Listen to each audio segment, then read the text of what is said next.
121. Sashi ignores Dana, Kaido. On the snowfield, blood spread like spilled ink, staining the pristine white as if the world itself had been wounded.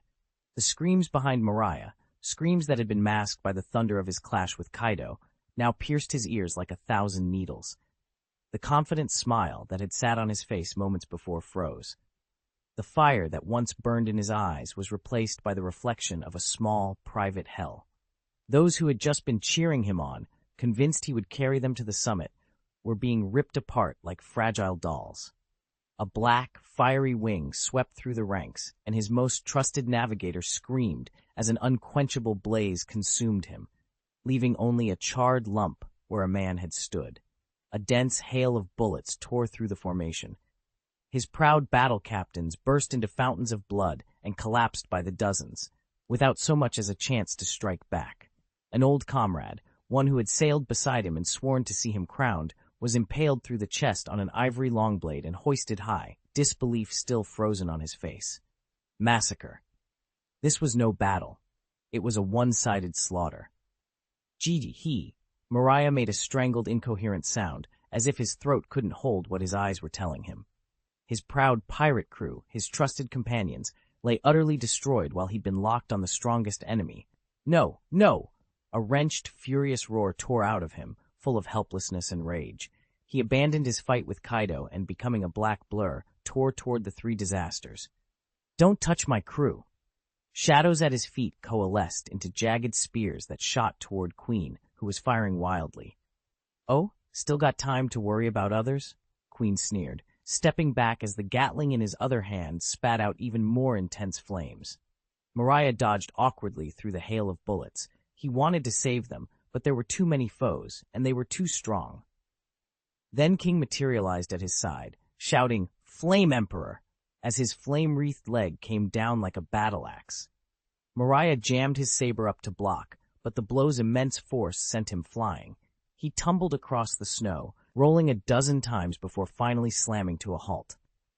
Mariah struggled to his feet, spitting blood-tinged saliva, and saw Jack battering the last of his standing men into the snow like pieces in a cruel whack-a-mole, each sickening crack of splintering bone ringing clear in the air. He had completely lost himself. Bloodshot eyes, he abandoned any pretense of defense, swinging his saber in frantic arcs and using his own body as a shield against the blows from the three disasters, trying to carve out a sliver of hope for the few survivors left. New wounds opened across him with every impact. His leather jacket darkened with blood, yet he seemed not to register the pain. A one-armed swordsman Mariah had been protecting huddled behind him, staring at the captain's broad, scarred back as tears and snot streaked his face. "Captain," he choked. "Don't worry about us," another rasped. Go defeat Kaido. That's how you'll make your dream come true." "Captain Mariah, for us to have been allowed to sail with you, that alone was the greatest honor." The few remaining crewmen, dying and broken, began shouting too. They weren't crying out from fear of death. They were shattered by the sight of their captain throwing himself into the breach for them. The captain, who once smiled with unshakable confidence and vowed to make them the world's greatest pirate crew, now stood drenched in blood, mad, broken, his whole body bearing the weight of protecting them. Kaido's taunts cut him deeper than any blow. Mariah shook all over. His movements lagged, half a beat slow. He let out a strangled, hysterical sound. Woo-goo-goo-goo-goo-goo. From behind came Kaido's booming laughter, thick with scorn. "How touching, Mariah! What camaraderie! The weak can't even choose their own fate, much less protect others," he sneered. "A captain who can't defend his crew, what business does he have with a throne?" Kaido hefted his grotesque, spiked kanabo and raised it high. The wind and falling snow seemed to stop. An invisible pressure rolled across the battlefield. Black and red lightning ran along the club, crackling, the sure sign that his conqueror's haki had flared.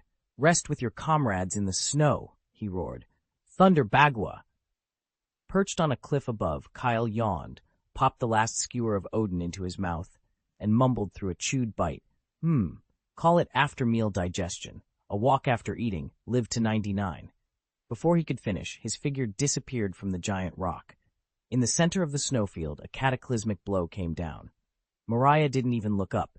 He stayed on his knees, eyes hollow, one hand outstretched as if to clutch at the fading shadows of his fallen companions. Was it over? Dreams, comrades, everything. Clang.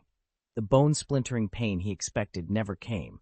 Instead, there was a sharp, metallic ring, oddly piercing in the frozen air. For a moment, the whole world seemed to pause. Mariah slowly raised his head. His pupils pinched tight. Between him and Kaido stood a man who hadn't been there a heartbeat before. A black trench coat, hands shoved casually in his pockets, posture so relaxed he looked as if he were taking a stroll in his own backyard. Kaido's spiked kanabo, wrapped with writhing black and red lightning like living serpents, the kind of blow that could level a small island, was stopped by the man's boot, the club held down, its tip no more than an inch from Mariah's temple. The snow and wind whipped around them. The ground beneath the man's foot cracked outward in a spiderweb of fissures for dozens of meters, each split opening as the pressure mounted, yet he stood perfectly still. Only the hem of his coat fluttered in the gust. For a long, breathless second, it felt as if time itself had frozen on that impossibly tense frame. Everyone froze, the three disasters mid-slaughter, the mangled remnants of the Mariah crew scattered on the deck, and Kaido himself with his spiked club raised for the killing blow. Kaido's muscles bulged with tension. He could feel the unshakable, overwhelming power of the club coursing through his arm. He expected his full-strength finishing strike to land, and then, impossibly, it was stopped by a single foot. Kyle yawned, bored, and simply pressed down a little with that foot. Crack! A violent backlash ran up Kaido's arm. A sharp sting bit the web of his hand, and a clear fracture split the spiked club he'd carried for years. "It's been a while, Kaido," Kyle said at last. His voice wasn't loud, but it carried to everyone present. "I'm taking Moria. Understand?" Chapter 122. If you're not good at it, just practice more. A deathly silence fell across the snowfield. The wind died, and the snow seemed to hang frozen in the air. Kaido's face, usually twisted with fury, went slack with disbelief. He looked down at his spiked club, his weapon, his symbol of invincibility, held fast under a single foot and unable to budge. Then his gaze traveled upward along the leg to a face that wore a lazy, teasing expression. This face! This face! Kaido's pupils pinched to slits. A rage and humiliation buried so deep they'd lain dormant for decades erupted inside him like a volcano. Mariah, still on his knees, his hollow eyes clearing, managed to find a scrap of focus. "You," he whispered. Kaido forced a hoarse sound out of his throat. His muscles knotted and trembled from the effort. The man who'd trapped the club, Kyle, appeared utterly unconcerned. He withdrew his foot, and as if nothing important were happening, idly scratched his ear. "Still the same, huh? No progress at all after all these years," Kyle said, his voice flat, as casual as greeting a neighbor. That calm, unruffled tone hit Kaido like a weighty, invisible hammer. He trembled all over. It all snapped into place in his mind. It's him. It really was him. The man who, back at God Valley, had pinned Kaido down like a dead dog and branded a mark of humiliation into his back. "Aaron Kyle!" Kaido bellowed. A roar saturated with fury and venom tore from Kaido's chest and became a palpable shockwave that rolled outward. A terrifying aura ballooned into the sky. Black and red forks of lightning lanced from his body, wild and destructive. Conqueror's haki, the oppressive presence of a Yonko, slammed forward. Yet, astonishingly, it struck an invisible barrier about 3 feet from Kyle and could go no further. "Oh, how shoku," Kyle murmured with a short, cold chuckle. Then, without any thunderous cry or flaring lightning, a deeper, more absolute will radiated from him. A black and gold halo formed at his center and spread fast. Where that halo passed, time itself seemed to be stripped away. The last of Mariah's crew, still wailing, and the Beast Pirates' men, mid-shout as they lunged, all fell silent and motionless in an instant. Voices cut off, limbs frozen in mid-action as if the world had been halted at Kyle's command. Then, like puppets with their strings cut, people's eyes rolled back, and they collapsed in droves, instantly losing consciousness. On the snowy field, only a handful of the core figures remained on their feet. Muffled groans slipped through the air. The Plague Queen's massive frame lurched. He felt as if 10,000 red-hot needles were being driven into his skull. His legs gave way, and he dropped to his knees. His huge mechanical arm slammed into the snow, barely keeping him from toppling over. The strongest of them, the Inferno King, flung his black wings wide and shot a plume of fire skyward, trying to resist the crushing pressure. But with a single, casual sweep of the black and gold halo, his flames winked out. He fell from midair, his knees striking the ground with such force they gouged 2 deep craters. Even the 3 disasters, merely touched by the opponent's aura, had already knelt in submission. Across the whole battlefield, the only figure still standing, if only barely, was Kaido. Go on, go on! Kaido grunted, his legs planted deep in the frozen ground. His whole skeleton creaked and groaned under the pressure. The black-red swirl of his haki struggled and was squeezed back by that oppressive black and gold domain. Instead of fear, he laughed, a wild, exhilarated sound. This is it. This is the feeling, Kyle. The shame of God Valley today, right here. I'll pay it all back to you. He ripped his already cracked spiked club free from the snow, veins and muscles standing out on his arm as he hauled it up and slammed it down toward Kyle's head. If you're weak, train harder. Tired of saying the same lines over and over? Kyle vanished in a blink, leaving an afterimage. The club small, shed into empty air with a thunderous boom, but the impact still carved a crater tens of meters across where Kyle had stood. Earth and ice exploded outwards. Too slow, came Kyle's voice behind him, laced with a teasing edge. Bastard! Kaido whipped around in an instant and sent a horizontal swing tearing through the sky. The club screamed as it cut the air and flattened the rows of gravestones that stretched for hundreds of meters behind him. There was no one there either. You've gotten a lot stronger, but your aim's still terrible, a voice said. Kyle appeared at Kaido's left, hands buried in the pockets of his trench coat, posture lazy as if he'd merely strolled into the clearing. He gave a long, taunting war cry that sliced across the wind. Kaido snapped. Strategy dissolved from his face. He reverted to pure animal fury. He swung his spiked kanabo with abandon, wild, brutal arcs that hit the earth like thunder. Boom after boom rattled the Ringo region. Roars rolled across the snow plain, and the force of his strikes tore deep, yawning chasms through the white ground, as if trying to rip the land itself apart. Still, no matter how violent or concentrated Kaido's attacks, the dark figure always slipped free. With the tiniest movements and the most casual balance, he avoided every blow. He moved like a master bullfighter, each dodge a study in effortless grace and deliberate mockery, as if landing a strike would be nothing but an inconvenience. Mariah went numb. He sank to his knees, staring with his thoughts emptied. The beast Kaido, who had once pushed Mariah to a stalemate and even kept him subtly under control, now looked like a tantrum-throwing child who couldn't even graze his opponent's clothing. What kind of power was this? What level of fighter were they really up against? Stop! Standing there! Kaido bellowed. His heavy swing had missed again. He panted, chest heaving, eyes rimmed red. A harsh chuckle escaped him. Good, very good. He abruptly halted his assault. The great spiked club was raised high, and an even more oppressive conqueror's haki coiled around it, black and red lightning crackling along the shaft. If I can't hit you, then I'll destroy you in this land together. Descent of the Three Worlds Inferno, he roared. The strike locked onto every inch of space around Kyle, sealing off any possible escape.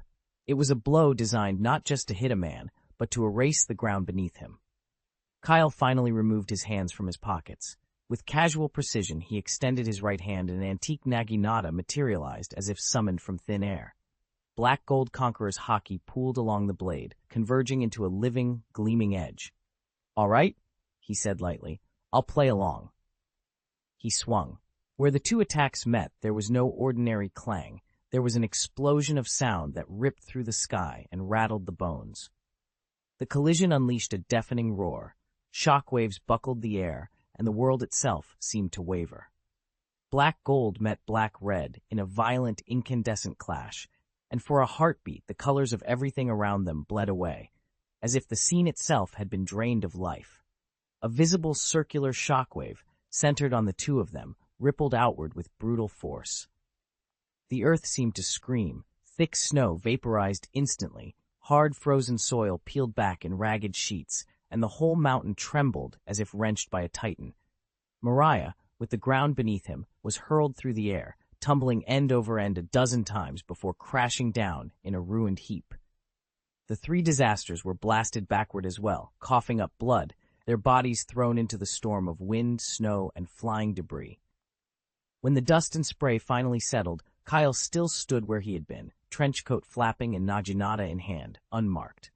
Opposite him, Kaido's hulking human form had vanished. In its place hung a creature so vast it swallowed the horizon, an immense azure dragon, hundreds of meters long, coiled through the sky. Its scales flashed, edged with a metallic sheen, great horned ridges crowned its head, and its golden eyes, twin suns, stared down at the lone figure below.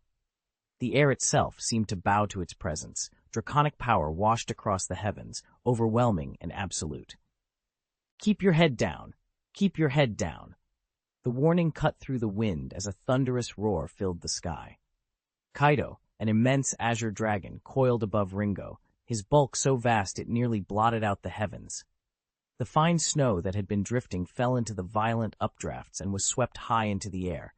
Dark storm clouds gathered around the dragon's body, spinning into a colossal vortex.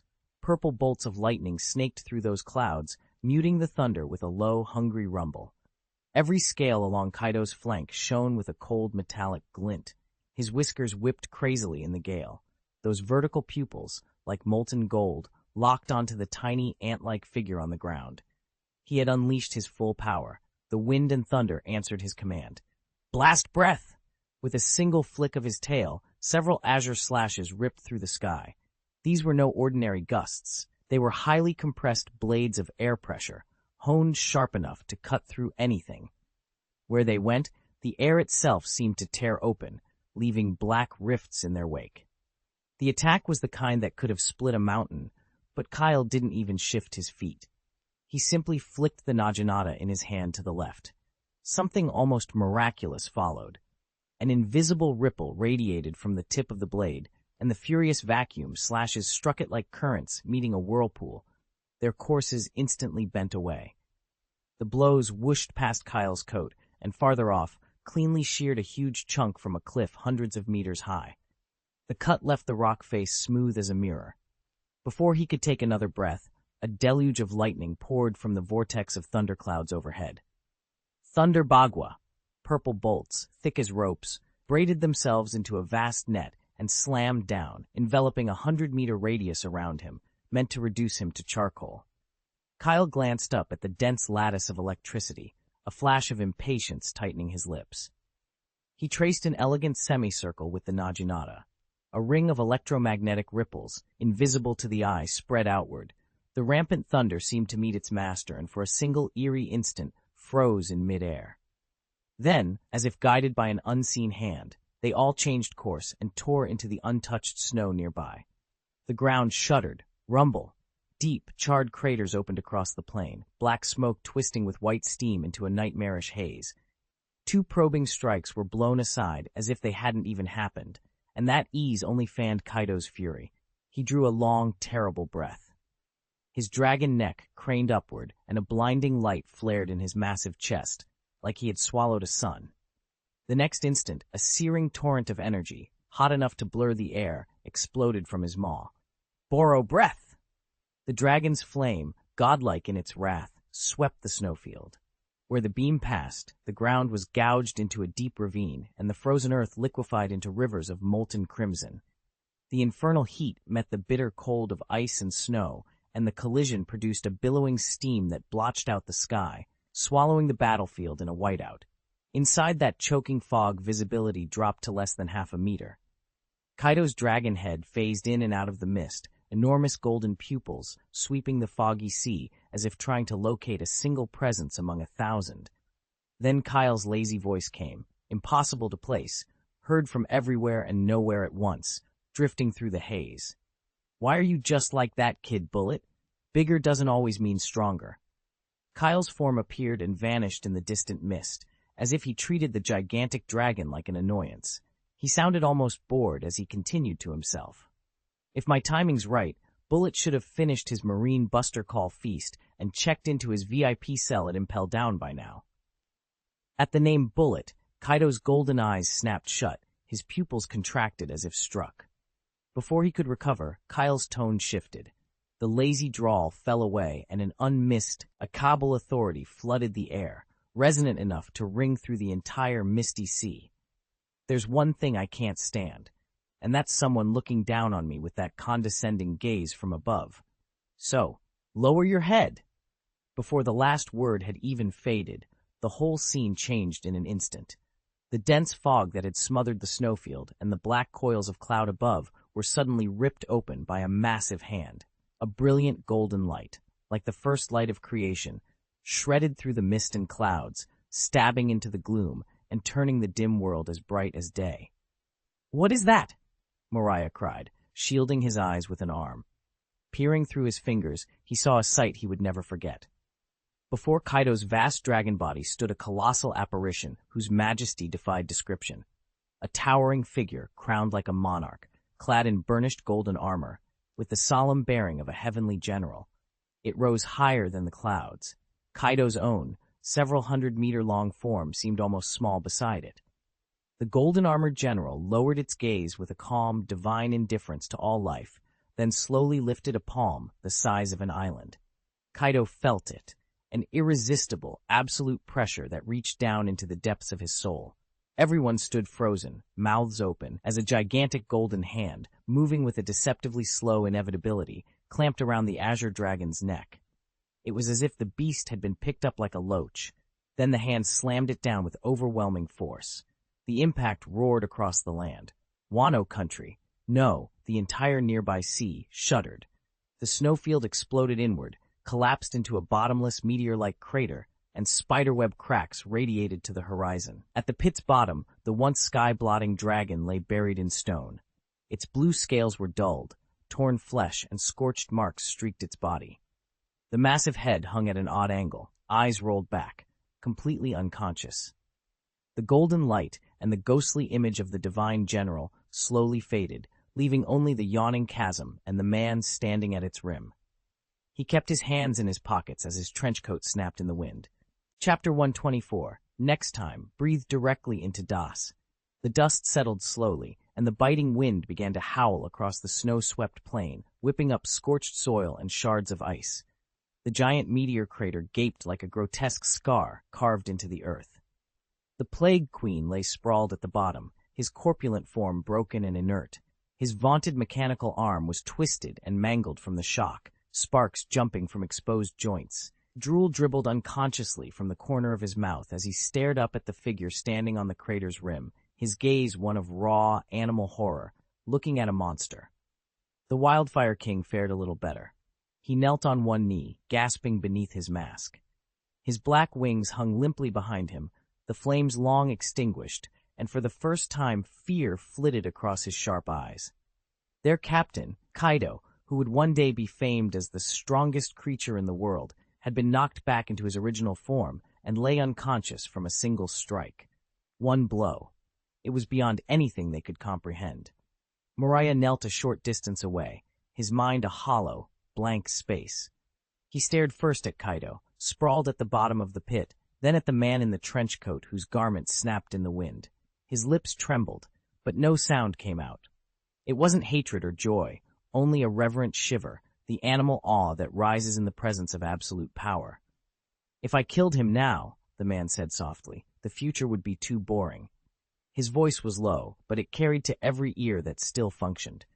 The words, future, boring, tightened King and Queen's chests. He didn't even see defeating Kaido as the point. His thoughts were leveled far beyond that.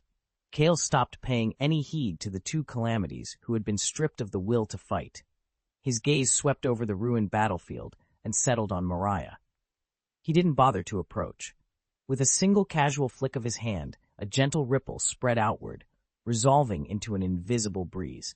It threaded between shattered gravestones and with unnerving precision swept Moriah and the few surviving pirates up off their feet, terrified, trembling, and utterly helpless. Even the frozen corpses strewn across the snow were lifted gently by the wind, as if an invisible giant hand were setting them aside. The breeze carried them upward, drifting out toward the coast. Moriah came to in midair. He glanced down at the hellish scene spread below him, then back up at Kale, the man who was about to be swallowed again by the gale, and a tangled wave of emotion tightened in his chest. Kale's lazy voice rang out again, this time aimed squarely at King and Queen. "Tell Kaido," he said, his tone casual but heavy with menace. "If he dares breathe on me again, I'll turn him to dust." The two great pirates went pale. Breathe on him? They exchanged a terrified look. Surely he meant Kaido's dreaded Boro breath. The name, so fearsome in any mouth, sounded absolutely belittled coming from this man. Still, they nodded so vigorously it was almost frantic, afraid of being half a beat too slow. Kale seemed satisfied and started to walk away, then stopped as if something had just occurred to him. "One more thing," he added. Kale's profile blurred in the wind and snow. Under the dim sky, his golden eyes flashed with an unreadable, faint light. "I don't care what happens to Kozuki Oden, but his son must die." The words cut through the gusts. No one understood why Oden's son had to die, and none of them dared to ask. Yes, we'll tell him," Queen blurted, his voice shaking. Kale said nothing more. He didn't even glance back. He simply stepped off as if on a leisurely walk, his figure soon swallowed by the swirling storm as though he had never appeared. When the oppressive pressure finally lifted, Queen collapsed to the ground with a thud, gasping, his body slick with cold sweat. King slowly let go of his sword and stared toward where Kale had vanished, his face full of bewilderment, the like of which he had never felt before. This world was about to change. Meanwhile, blown by the wind to the shore, Mariah finally spotted his pirate ship on the horizon. The wind had driven him, his crew, and the bodies of their comrades onto the deck. Mariah staggered to his feet and looked back toward Ringo, already swallowed by wind and snow, nothing visible. He breathed a name, Aaron Kale. The Moonlight Pirate's ship drifted like a ghost off the coast of Wano country, eerily still on the dark water. On deck, the survivors sat or lay where they'd collapsed, as if part of each of them had been pried out and left on that snowy plain. No one spoke. No one screamed. After overwhelming grief had come a numbness so deep it felt like a wound. They had placed the dead in the center of the deck, shoulder to shoulder, and covered them with canvas washed nearly white by the snow. Even so, the faint iron tang of blood lingered in the air, a cruel reminder of how utterly they had been broken. Mariah stood at the bow like a weathered statue, his tall silhouette carved against the moonlit sea. The water reflected his face. That face that used to crack into his eerie, confident ga-ha-ha-ha-ha laugh now looked drained and pale. Scenes ran through his mind on a frantic loop.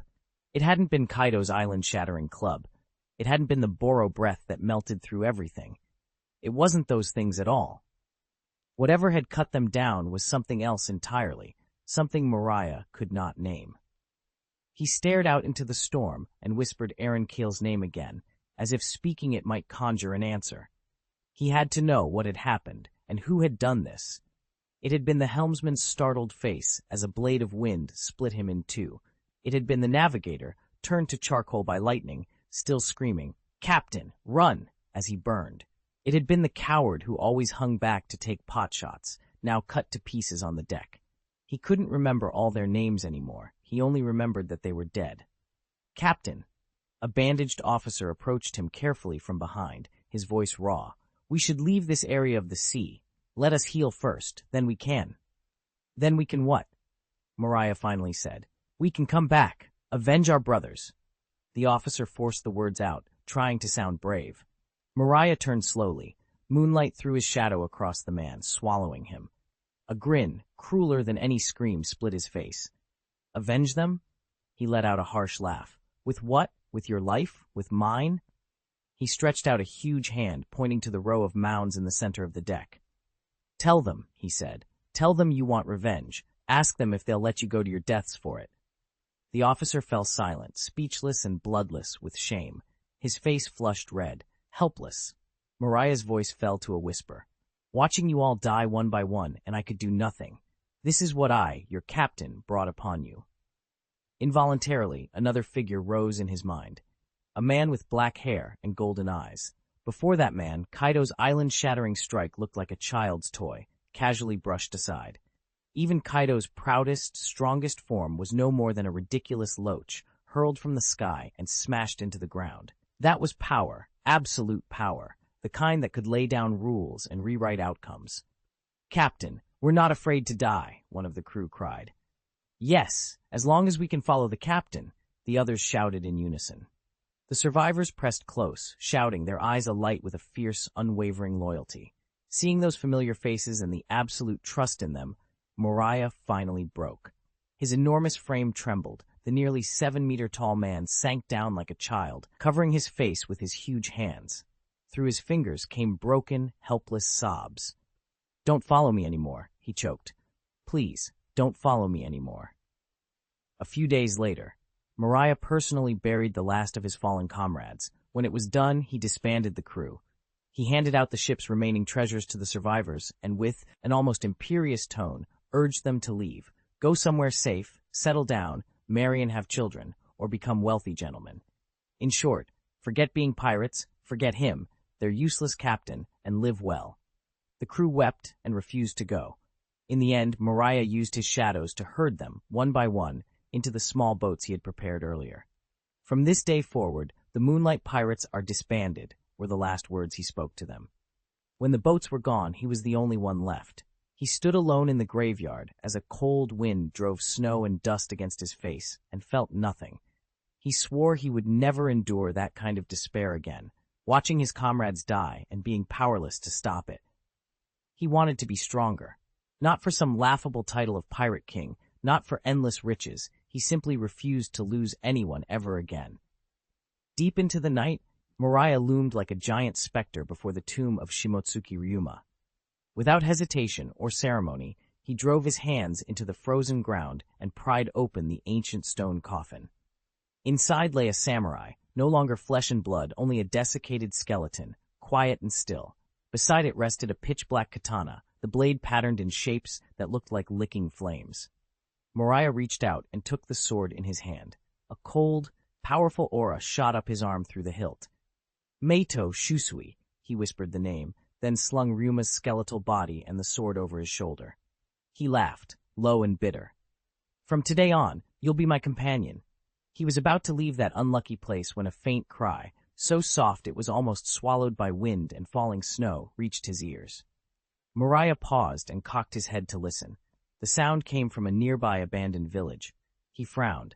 At first, he didn't want to get involved, but the intermittent, kitten-like sobs pulled at some long dormant chord in his chest. He shouldered Ryuma and followed the sound. In the corner of a dilapidated house in the village, he found the source of the crying. She was barely more than a toddler, 3 or 4 years old, with pink hair tied into 2 ragged pigtails. Her dress was torn, and she sat in the corner hugging her knees, trembling. At the sight of Moriah's huge, misshapen form, her crying stopped mid-sob, her wide, dark eyes dilated with raw terror. Moriah looked down at her with a cold, detached gaze. A burden. The thought was blunt and immediate, and he started to turn away. Whatever compassion might have stirred in him was thin and foreign. He thought only of the inconvenience she represented. But he only took one step. The image of his fallen subordinates flashed through his mind. The helplessness, the cold finality of watching comrades die, and he hesitated. If he left this child here, she would either freeze or starve. How was that different from leaving a soldier to die? "Hey, kid." His voice was rough and unpleasant. The girl flinched. Tears welled up again. Moriah set Ryuma's body down and, awkwardly unfamiliar with gentleness, extended a massive finger and tapped the little girl's head. "Want to come with me?" She froze. For a moment she stared at the terrifying, ugly creature before her, then at the dried corpse he had placed behind him, and for reasons she couldn't name, much of her fear ebbed away. Perona sniffled, timidly reached out and curled her small hand around Moriah's finger, a finger thicker than her whole arm. "Gah!" Moriah gave his trademark eerie laugh, but this time it lacked his usual arrogance. Something more complicated and quietly amused threaded through it. "What a troublesome child." He lifted her up and set her on his broad shoulder, then hefted Ryuma's corpse and the black blade Shusui across his back. "What's your name?" "Perona," came a voice from his shoulder, as faint as a mosquito's buzz. "Perona, huh? Gahaha! From today on, we're companions." The amusement in his voice was oddly warm. Beneath the moonlight, the huge, uncanny figure, with a pink-haired little girl perched on his shoulder and the corpse of a legendary samurai slung behind him, Shusui gleaming black, strode out of Wano country. The moon stretched his silhouette long and monstrous across the road. Chapter 125. The decadent, corrupt salted fish life is so cool. Off the coast of Wano, a single-masted sloop flew an anonymous pirate flag as it sped unnaturally fast toward the first half of the Grand Line. On the deck, Kyle leaned against the railing, the sea breeze ruffling his black hair. The endless blue of the ocean shimmered in his golden eyes. He'd just finished a short but efficient Wano sightseeing tour. The crew of the ship he'd quietly taken over were crammed into the cabin, trembling. Only one unlucky helmsman remained at the wheel, steering with white-knuckled caution and ready to dive overboard at a moment's notice.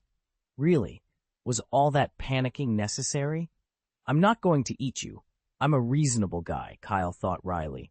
He wasn't entirely sure he'd picked the best moment to intervene. He could have gone after Mariah after the fight and forced him into submission with a knife at his throat. But there's a difference between offering an olive branch freely and having someone snatch a life-saving straw out of desperation. The two carry entirely different weight and meaning. Give a man a fish, and you feed him for a day. Teach a man to fish, and you feed him for a lifetime. Kyle didn't want a warlord who would hide out on Thriller Bark and play house with zombies. He wanted a man who'd clawed his way out of hell and truly understood what loss and power meant. If Mariah were to be defeated and retreat into himself, never to recover, just like in the original story, that would only prove he was beyond saving, and Kyle would drop the idea of recruiting him. The seed had been planted. Whether it grew into a towering tree or withered at germination would be up to Mariah's own luck. Well, ultimately, I do have a little faith in my own charm, don't I? Kyle murmured, stroking his chin. A boss like him, powerful, generous, and willing to give his subordinates room to grow, was hard to find in the wide sea. As long as Mariah's skull hadn't been split open by Kaido's spiked club, he should be able to make the right choice. Kyle-sama. A trembling voice came from behind him. It belonged to the pirate captain who'd been lucky enough to be chosen. He hunched over, not daring to lift his head, his voice trembling as if he might choke. Ah, ahead, Sabaody Archipelago. Kyle turned, glanced at him, and gave a short nod. Good, smart call. The captain looked as if he had been granted absolution. He nearly dropped to his knees in gratitude. Kyle ignored him, tapped the railing once with his toe, and then became a blur of light, streaking toward the familiar mountain villa district of Sabaody at a speed that blurred in the eye. On the ocean, all that remained for a long while was a long white wake and a pirate ship with its crew slumped on deck, breathing easy just to be alive. They congratulated themselves on having somehow escaped from under the Wave Motion King unscathed. Sabaody, the mountain villa. In the spacious, sunlit living room, Sakura and Rin hummed tunelessly as they dusted and wiped, feather duster and rag in hand, going over every corner with meticulous care. The two girls treated everything in the house like a treasured possession, keeping it spotless day after day. They feared even a single speck of dust might mar the only place that sheltered them from the elements. Sister, when do you think Kyle-sama will come back? Rin asked, polishing a delicate vase, a note of longing in her voice. Sakura paused, looked out toward the sky from the balcony, and answered softly. Kyle-sama has important matters to attend to. We only need to keep the house in order and wait for his return. Despite her words, a faint gleam of anticipation lingered in her clear eyes. Without warning, a warm golden light gathered on the balcony. When it faded, the figure they had been waiting for stood revealed. Kyle-sama! Oh, Kyle-sama is back! The two girls cried out at the same time. Their rags and duster dropped to the floor with a thud. They exchanged a quick, joyous glance. Then, like two bright little swallows, they darted toward the balcony. Kyle watched them rush up, a lazy smile on his face. He opened his arms and enfolded the two sweet, soft maids, one on each side. No, you've come at just the right time, he said, as if he had been waiting for this very moment. The girl's familiar scent and soft warmth closed around him, and after what he jokingly called a great battle, Kyle felt his whole body and mind relax. Ah, Kyle, you're finally back, Sakura said, a little bolder than usual, burying her small face against his chest. Her tone had that teasing, put-up quality she used when she wanted to be coddled. Rin, her cheeks flushed, was being held too, but she seemed more flustered than affectionate. She simply stared up at him with wide, glassy eyes, unable to look away. Kyle leaned down, then deliberately let out a warm breath against Rin's ear. The little girl shivered. "What's this?" he murmured, smiling as his gaze swept over their upturned faces. "I've only been gone a few days, and you've cleaned the house so thoroughly. Are you trying to stop me from finding any excuse to be lazy?" No, not at all," Rin squeaked, summoning her courage. "We just wanted you to be comfortable when you came home." "Oh, is that so?" Kyle's smile widened. He rubbed his temples in mock exhaustion. "Well, I'm very tired now and need to get comfortable. What do you two suggest?" Rin's eyes lit up. I'll give you a massage," she blurted, earnest and eager. "My technique has improved, you know," Rin declared. Sakura chimed in right away. I'll go make some snacks and brew black tea for you." Kyle watched the two of them, earnest and eager, and couldn't help laughing. He let go of their hands, took each of theirs briefly, and steered them toward the living room. He sank into the soft, sumptuously comfortable sofa. All right, no more teasing," he said, stretching out to get comfortable. "Sakura, go ahead. I want to try the tea you make. And Rin." He patted the cushion beside him. "Come over here. Let me test your massage skills and see if they really have improved." "Yes, Kyle-sama," the girls answered in unison and hurried off in different directions. Before long, Sakura returned with a steaming pot of fragrant black tea and a plate of delicate pastries, while Rin was already kneeling on the sofa, her small hands finding the right pressure as she began to work on Kyle's shoulders.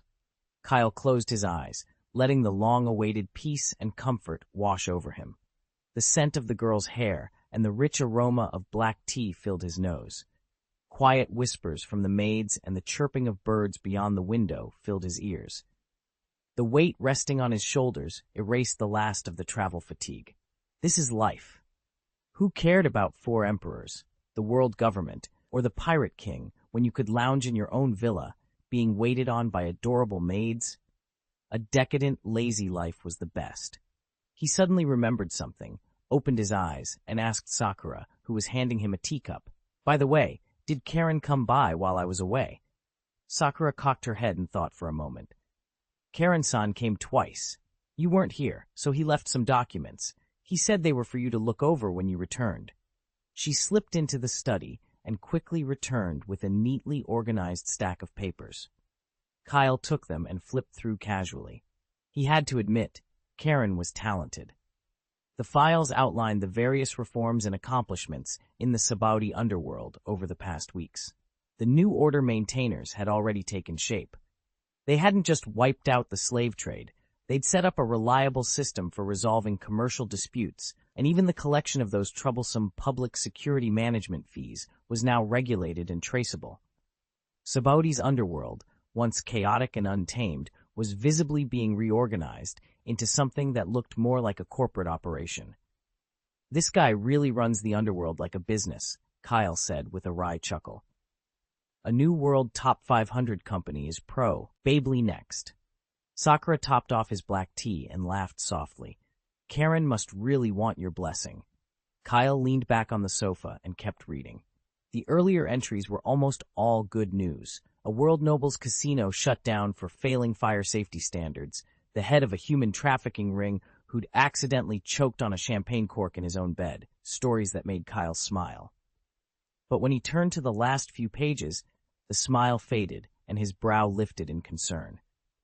The report said that Karen's new order wasn't taking root in the lawless reaches of the Sabaudi archipelago, especially in the mangrove swamps around the marine base. The men he'd sent and the crews already entrenched there had clashed repeatedly, leaving casualties on both sides. The enemy's firepower was far more advanced than that of a run-of-the-mill pirate gang. From the fragments of intelligence Karen had managed to collect, one name kept surfacing: Don Quixote do Flamingo. Kyle tapped the flamingo emblem stamped on the page with a fingertip.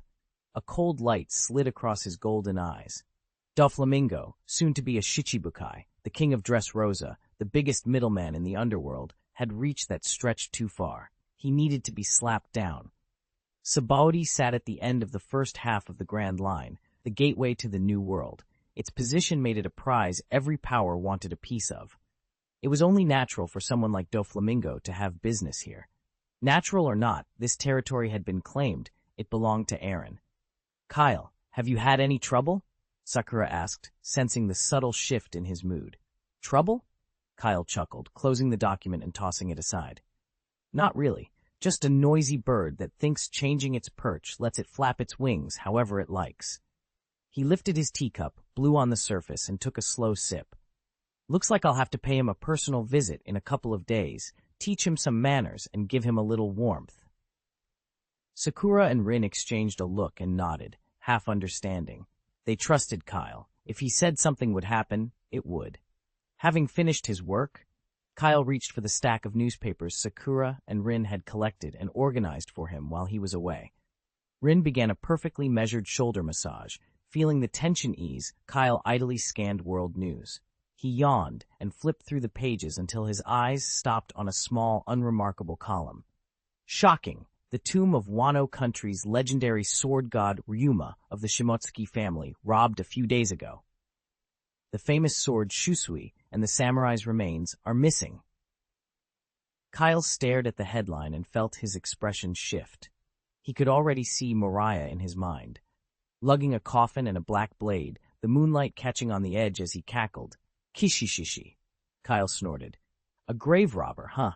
His thoughts wandered back to the original story and Mariah's zombie army.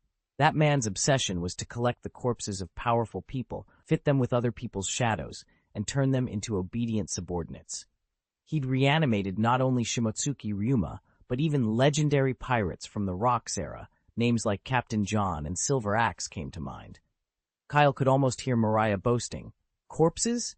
I only use the bodies of the Rock's pirates," and shudder at how monstrous that sounded. Kyle didn't necessarily oppose the idea of zombie soldiers. Used correctly, they could be a terrifying asset. But they needed to be deployed slowly, carefully, and strategically, with early actions setting up later ones. The real problem was Mariah's fixation on making more and more of them.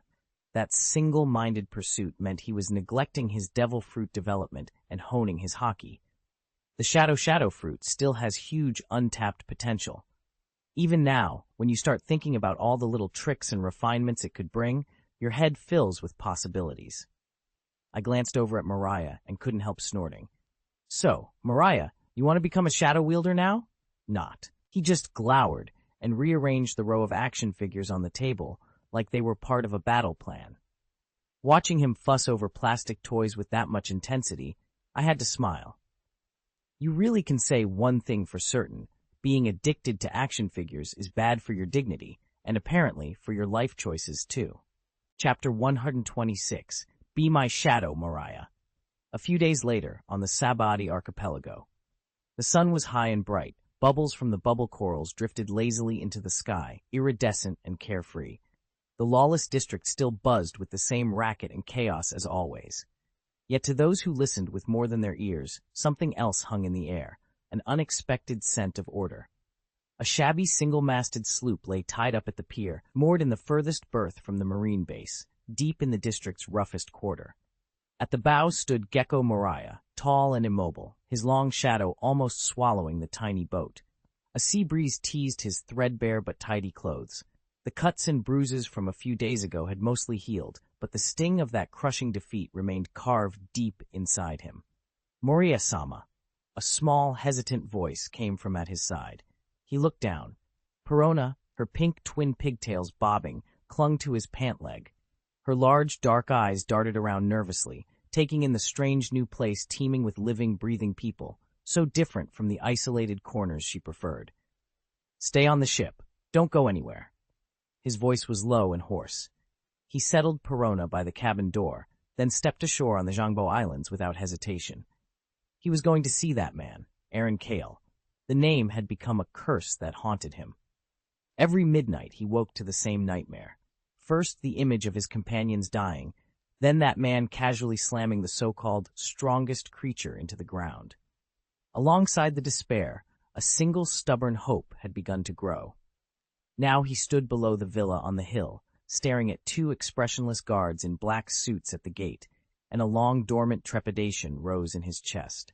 Would Aaron Kale care about a loser like him? Had Kale's intervention in Wano been nothing more than a whim, as trivial as stepping on an irritating insect? Would he be laughed at for showing up uninvited? No. Moriah balled his hands into fists until his fingernails bit into his palms. He had lost everything. Dignity, comrades, any future. All ground to dust by Kaido on that snowy plain.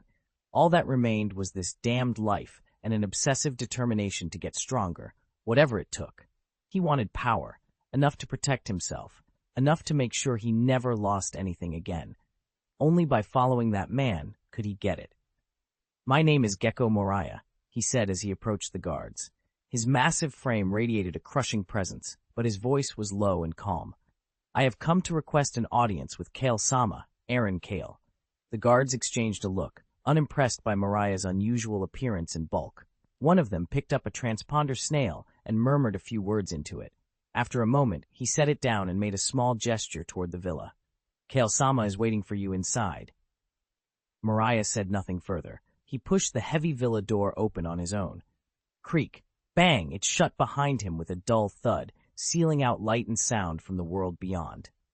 Inside was nothing like the golden, opulent place he had pictured. It was utterly black. A faint, oppressive pressure hung in the air, like the weight of deep-sea water, invisibly squeezing at his nerves. Moriah felt his chest tighten and instinctively straightened his back. He squinted, letting his eyes adjust to the dark. At the far end of the hall, in the very center, a vague shape resolved into a massive, ornate seat, more a throne than a couch. Reclining in it, a figure assumed an exaggeratedly lazy pose, propping his head with one hand and crossing his legs, as if he had melted into the surrounding shadow. Moriah's breath snagged. He moved forward slowly, each step feeling like it pressed against his own heart. When he reached the edge of the pool of light, 10 meters from the throne, he stopped. Then, despite his size, nearly 7 meters tall, he bent and knelt on one knee, lowering the head that had once been proud. "Kale-sama, I, Gecko Moriah, wish to follow you." His voice echoed through the empty hall, carrying a tremor he did not notice. There was no immediate reply from the throne. Darkness and silence answered instead, swallowing words. The air seemed to thicken, time stretched taut, every second grinding slowly against Moriah's uneasy heart. Just as Moriah was starting to convince himself this had to be a hallucination, that bored voice sounded again, flat as a weather report. "Is that so?" The 2 words made him go cold. Then, Kale on the throne straightened, and a pair of golden eyes ignited in the dimness like twin suns. "Prove it to me." The words detonated into the room, and a terrifying wordless force erupted. Black and gold lightning crackled and danced around Kale, throwing off sharp, explosive noises. The very air of the villa seemed to warp and howl under that will. Conqueror's haki. Moriah's tall frame sagged, his kneeling stance suddenly became unbearable. The invisible pressure drove down on him like an inverted mountain, crushing his head and shoulders and pressing deep into his soul. His bones creaked under the strain. Cold sweat soaked his clothing, and his face contorted with effort. He bared his teeth, veins standing out on his neck, fighting desperately not to be crushed by a power that made him tremble to his core. "A captain who can't even protect his own crew," Kale's voice floated over the wind. "A loser whose entire army was wiped out by his enemy. What makes you think you're worthy to stand before me?" he asked, each word probing the rawest wound in Moriah's chest. "Your companions, your family, were slaughtered before your eyes, and you stood there helpless as a stray dog." "No, it's not." Moriah ground out the words through clenched teeth. His breaths came in rough, ragged pulls. Kale's tone curdled into mockery. "Then what do you intend to do? Hide in the fog, steal other people's shadows, toy with cold corpses, drown yourself in some false strength?" Each barb landed like a hammer blow. Images flooded Moriah's mind. The snow-stained crimson, the helpless roars of his friends as they fell, Kaido towering over them like a demon god, and that spiked club, swinging with effortless force, breaking everything he had once been proud of. A sound tore from his throat, a raw, strangled roar, and the muscles along his enormous frame convulsed. His other leg finally failed him. He crumpled to the ground, the impact heavy and absolute. The hard wooden floor beneath his knees had split into 2 neat cracks. Kale's voice stayed cold. "Look at you now. You can't even resist my will. How do you expect to get your revenge with a heart already full of fear?" "Shut up! Shut up!" Mariah ground out, curling his hands until his nails bit into his palms and blood welled between his fingers. He barely seemed to notice.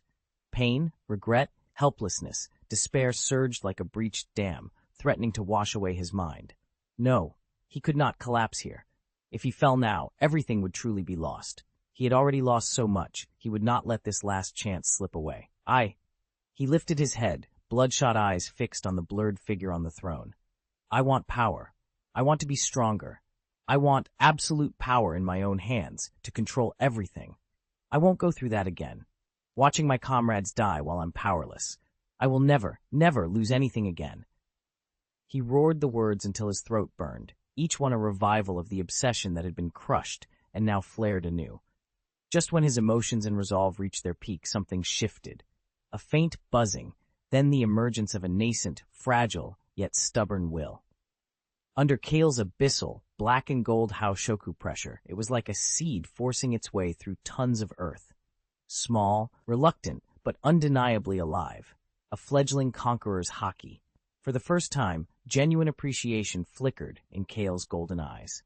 The corner of his mouth lifted, and the oppressive aura that had blanketed the villa evaporated as if it had never been. The hall lights came back on one by one, banishing the darkness.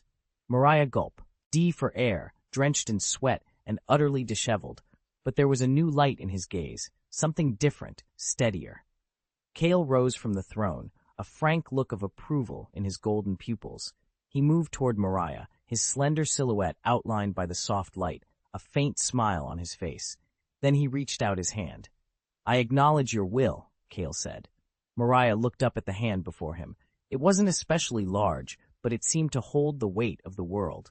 Become my shadow, Mariah. He froze. He met Kale's calm, deep golden eyes. No pity, no sympathy, only an equal recognition. Slowly, Mariah reached out and closed his own large hand around Kale's. Power surged through the grip and lifted him to his feet. As he stood, the bewilderment drained from his face and was replaced by a determination he had never known. I pledge my allegiance to you, Kale-sama. Get stronger, Moria. Get stronger, Moria. Clang! Clang! Clang! The clash of steel never stopped on the barren island just off the Xiangbo Islands. Two figures starkly different in size met and separated with staggering speed. Each sweep of Gecko Mariah's enormous Western-style longsword tore up a whistling gale, carving deep ruts in the sand. Yet his opponent, the much smaller Kyle, armed with nothing more than an ordinary longsword, managed to parry every one of those storm-like strikes. Humph! Mariah roared, his biceps bulging as his blade came down with the weight of 1,000 tons, its shadow swallowing Kyle whole. As the sword neared his head, Kyle simply rose onto his toes and drifted sideways like a feather. He then guided his blade upward, sliding it in reverse along Mariah's massive sword and sending a cascade of sparks into the air. Screech! An attack that could have split mountains and shattered rock was deftly redirected by Kyle's nimble countermove, crashing instead into the empty sand beside him. Boom! Sand and dust exploded skyward and the ground trembled violently. Too slow, Mariah. Kyle's voice floated up from behind him as he stepped into range. You leave too many openings. Mariah spun, throwing a backhanded sweep with his longsword. Kyle didn't back away. He closed the distance and struck precisely at the junction where blade met hilt. With a sharp clang, a subtle shock ran up Mariah's arm. His limb went numb, and the blow collapsed into nothing. Not far away on the beach, under a huge parasol, the mood was entirely different from the training ground. Lord Kyle is amazing! Go, Lord Kyle! Sakura and Ling cheered, their wide eyes shining as they pumped tiny fists. Sandwiched between them was a 3-year-old in an extravagant gothic dress and pink pigtails, little Perona, who copied their gestures, though her enthusiasm wavered. Go, Lord Kyle! Knock him flying! She cried. The shout didn't last. When she saw Mariah forced to retreat, her face flushed with alarm, and she quickly changed tune. Lord Mariah, you have to try harder, she demanded. Don't lose. 3-year-old Perona hugged herself and bounced on her toes, torn between feeling sorry for Moria and silently cheering for Kyle. She watched with delighted intensity as the sparring match in the arena approached its climax. Kyle stopped dodging. When Mariah launched a furious, full-power lunge, Kyle didn't try to evade. He simply tilted the back of his right-hand sword up a fraction and met the blow. The blades rang together with a soft clink, barely audible over the noise of the arena, but the sound carried an iron will. With that faint contact, Kyle locked Mariah's unstoppable longsword against the spine of his own blade. The enemy weapon could not move forward an inch. Time seemed to stop. Mariah's eyes went wide with disbelief. In that stunned instant, Kyle extended his left index finger and flicked at the broad side of Mariah's blade. His fingertips struck with painful precision. Mariah felt it like a bolt of lightning. His hand spasmed, the web between thumb and forefinger shuddered, and the longsword that had been his companion for years slipped from his grasp. It spun through the air, turned several times, and with a dull, final thud buried itself deep in the sand. The fight was over. Lord Kyle! Sakura and Ling dashed over like eager swallows returning to the nest. One pressed a towel into his hands, the other offered a chilled fruit juice, and both fussed over him, gently dabbing his forehead, though there wasn't a drop of sweat on it. Nearby, Mariah went slack as if someone had poured him out. His legs gave way, and he collapsed with a heavy plop onto the sand. He lay sprawled and panting, eyes empty and utterly spent. Kyle took a casual sip of juice, glanced at the fallen giant, and said with lazy disbelief, "What have you been doing these past few years anyway?" Mariah stiffened a little at the tone. Kyle kept on, more seriously now. "Your observation hockey and armament hockey. How did they get so weak? Onsley, Karen's chin is tougher than your hockey. Brother, your armament hockey is like a sheet of ultra-thin black silk." Sakura, kneeling beside Perona to smooth her skirt, couldn't help snorting at that and quickly covered her mouth. Mariah turned his face away. His broad shoulders and hulking frame hid any hint of a blush, but shame and frustration burned just the same. He wanted nothing more than to dig a hole in the sand and crawl inside it. It had been 2 months since he'd been assigned as Kyle's subordinate, and everything he'd expected to find, cold indifference, disposable treatment, hadn't shown up. Kyle didn't use him like a tool. Every day he made time to spar with him, brutal, high-intensity sessions where Kyle mercilessly picked apart every flaw, forcing Mariah to face the rokushiki and the haki he'd consciously been suppressing. At times Kyle could be terrifyingly sovereign, as if seated on a dark throne, his will deep and unshakable like a god's. At others he was almost domestic, lounging on the sofa, being served afternoon tea by 2 young maids, tossing off playful barbs with a lazy smile. That strange mixture of command and casual intimacy had crept under Mariah's skin before he noticed it. Gradually he'd come to see that true strength wasn't just a collection of techniques. It was the steady, absolute confidence to hold everything together. Perona, the little girl he had brought back from Wano, had clearly become the darling of the villa. Sakura and Ling doted on her, treating the child as if she were carved from pink jade. Their favorite pastime was picking the most lavish Gothic and Western outfits from the bundles Karen sent, dressing Perona like an exquisite doll, and then parading her around. After a while, even Perona grew used to the constant wardrobe changes, appearing each day in several new, deliciously absurd ensembles. Mariah, already put out by Kyle's teasing, felt a gentle tug at his sleeve.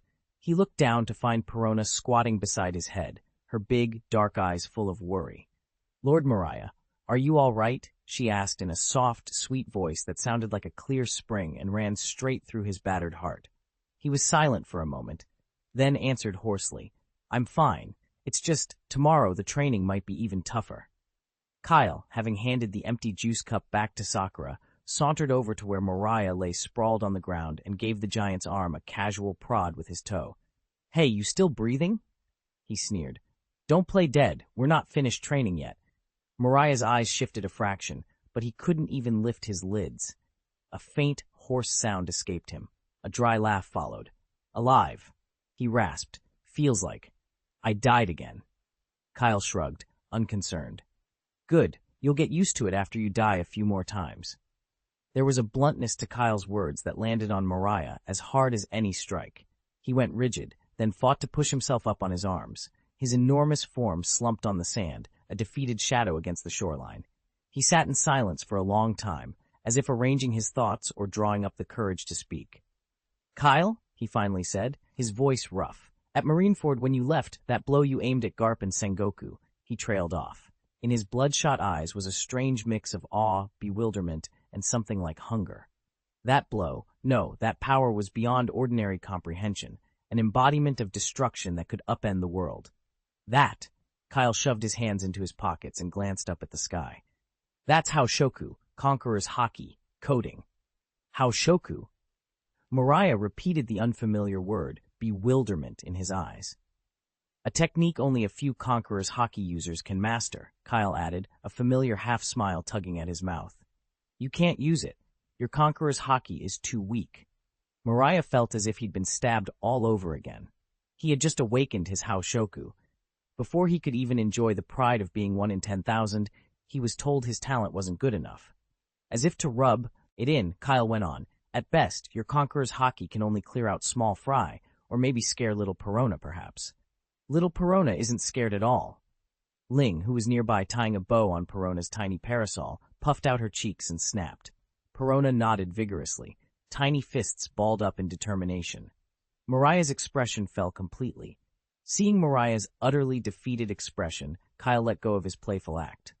True, not many people know that technique, he said, tone flat. But don't try to jump straight to the top. Build a solid foundation first.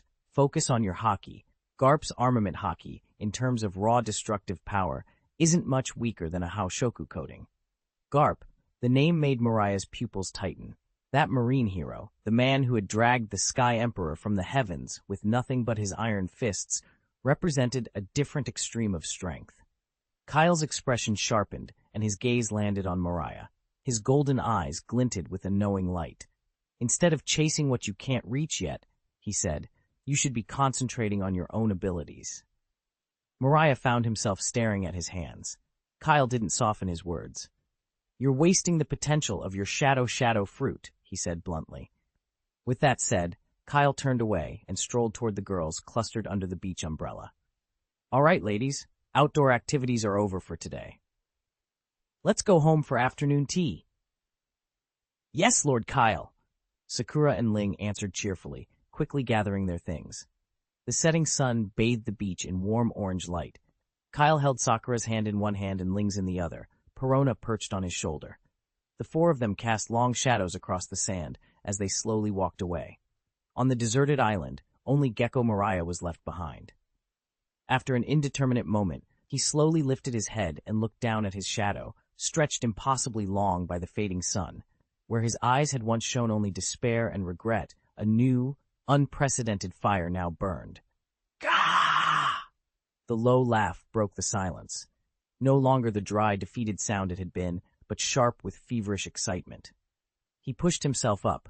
In the sunset, his massive figure seemed uncommonly resolute. He didn't bother retrieving the long sword lying some distance off. Instead, he extended his right hand, splaying his fingers and aiming it at the shadow pooled at his feet. At his will, the dark shape began to twist and writhe, and then rise. Chapter 128.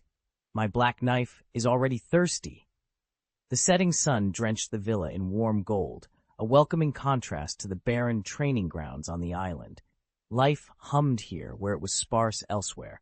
Laughter, the clink of cups, and the faint rustle of servants going about their duties.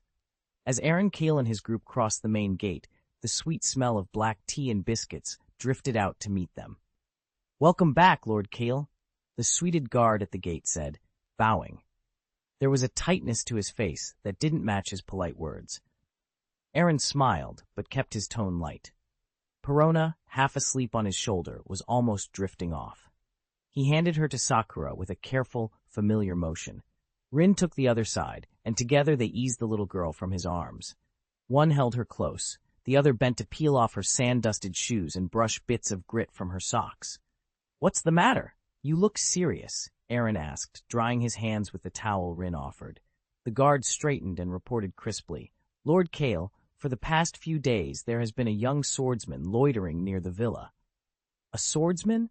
Aaron arched an eyebrow as he finished wiping his hands. We're on the Sabaudi archipelago. People like that show up all the time. Just turn him away. The guard's expression hardened. No, sir. This one is different. He specifically asked for you, said he wanted to challenge you. I told him you weren't here just to stall him, but he doesn't seem likely to leave, the guard reported. He hesitated, then added, Also, he's carrying a massive black blade on his back. Aaron Cale stopped mid-step. Young swordsman, keen aura, an enormous black sword, the pieces clicked together too fast. Could it be? Rumor had it a young Dracul Mahawk, much like that Zorro fellow, had been traveling the seas challenging sword fighters in his quest to become the world's greatest swordsman. Interesting, Aaron said, a smile tugging at his lips. I'll go and see him. Lord Cale, shall I? One of the attendants began. No need. Aaron waved him off. Just have afternoon tea ready. He gave Sakura and Rin a casual wink. We may be getting a guest. Then he stepped out of the villa, alone. The forest path was dappled with the late sun filtering through the leaves. Aaron walked slowly, taking in the warm light, and soon he spotted the newcomer leaning against a nearby wall. A young man in a distinctive black and red, open-fronted shirt, a huge dark blade slung across his back.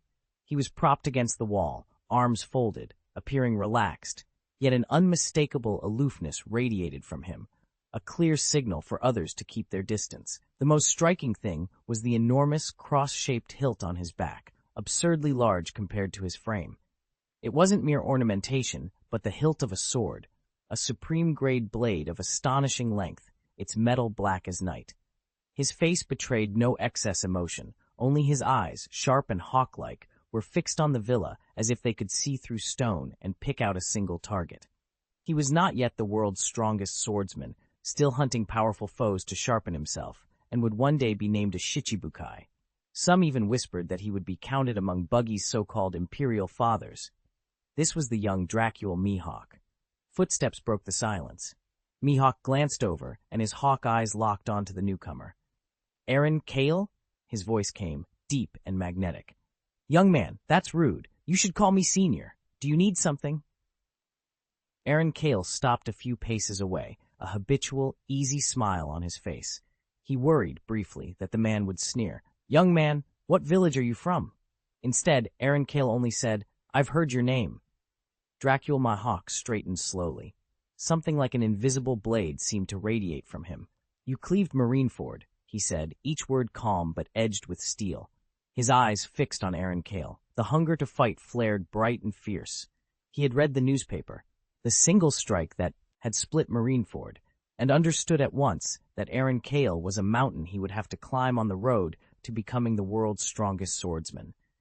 An elder of the Roger pirates who had joined the crew as a child, Aaron must have been taught the true swordsmanship of Roger and Rayleigh. Mihawk pictured an honest, wholehearted duel. Instead, Aaron just waved a hand toward the villa behind him. Fighting's boring, and it's getting late, he said. Why not come in for a cup of tea? It's surprisingly good. For the first time since they had met, Mihawk's hawk-like eyes showed clear surprise. He had rehearsed a dozen possible openings, polite tests of skill, probing questions, or blades drawn on sight, but never this, an invitation to sit and sip tea. What was this? Disdain or restraint? Dracul. Mihawk watched Aaron Cale without a word, his hawk-like eyes searching for any hidden motive behind the younger man's smile. But Aaron's expression was open and sincere, nothing more than a straightforward invitation. Ah, such ardor in youth. This old man's resolve has been softened by a life of leisure. Mihawk hesitated only a moment, the hard edge in his gaze slowly easing. Very well, he said. When Aaron led him into the villa, the mood in the living room shifted. Sakura and Rin were arranging delicate tea snacks on the table. Both girls froze when they noticed an unfamiliar man following Aaron. A faint, icy sharpness seemed to radiate from him, and they instinctively stepped closer to Aaron.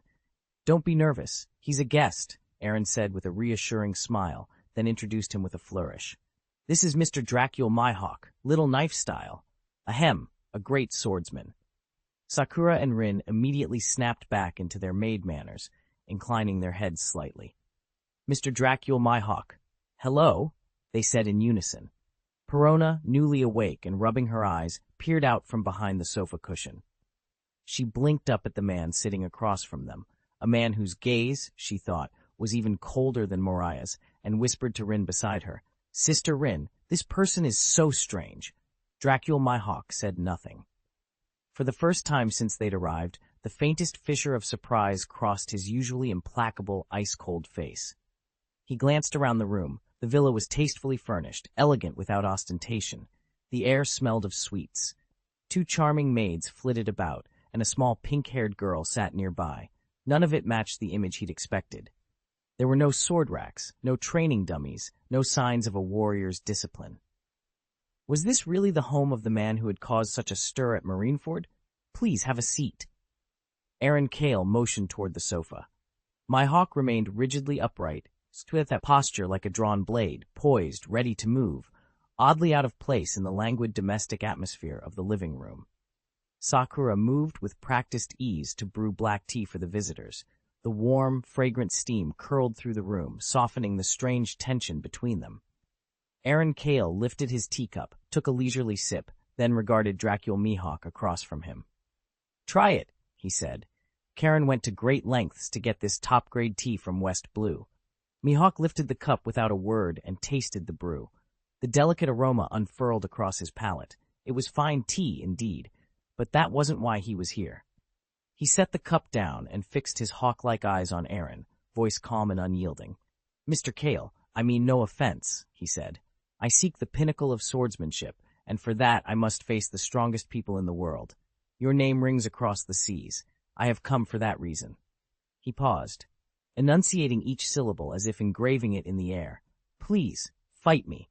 The living room seemed to hold its breath. Sakura and Rin froze in whatever they were doing, eyes wide and nervous. Even Perona, usually so animated, clutched her doll to her chest and dared not make a sound.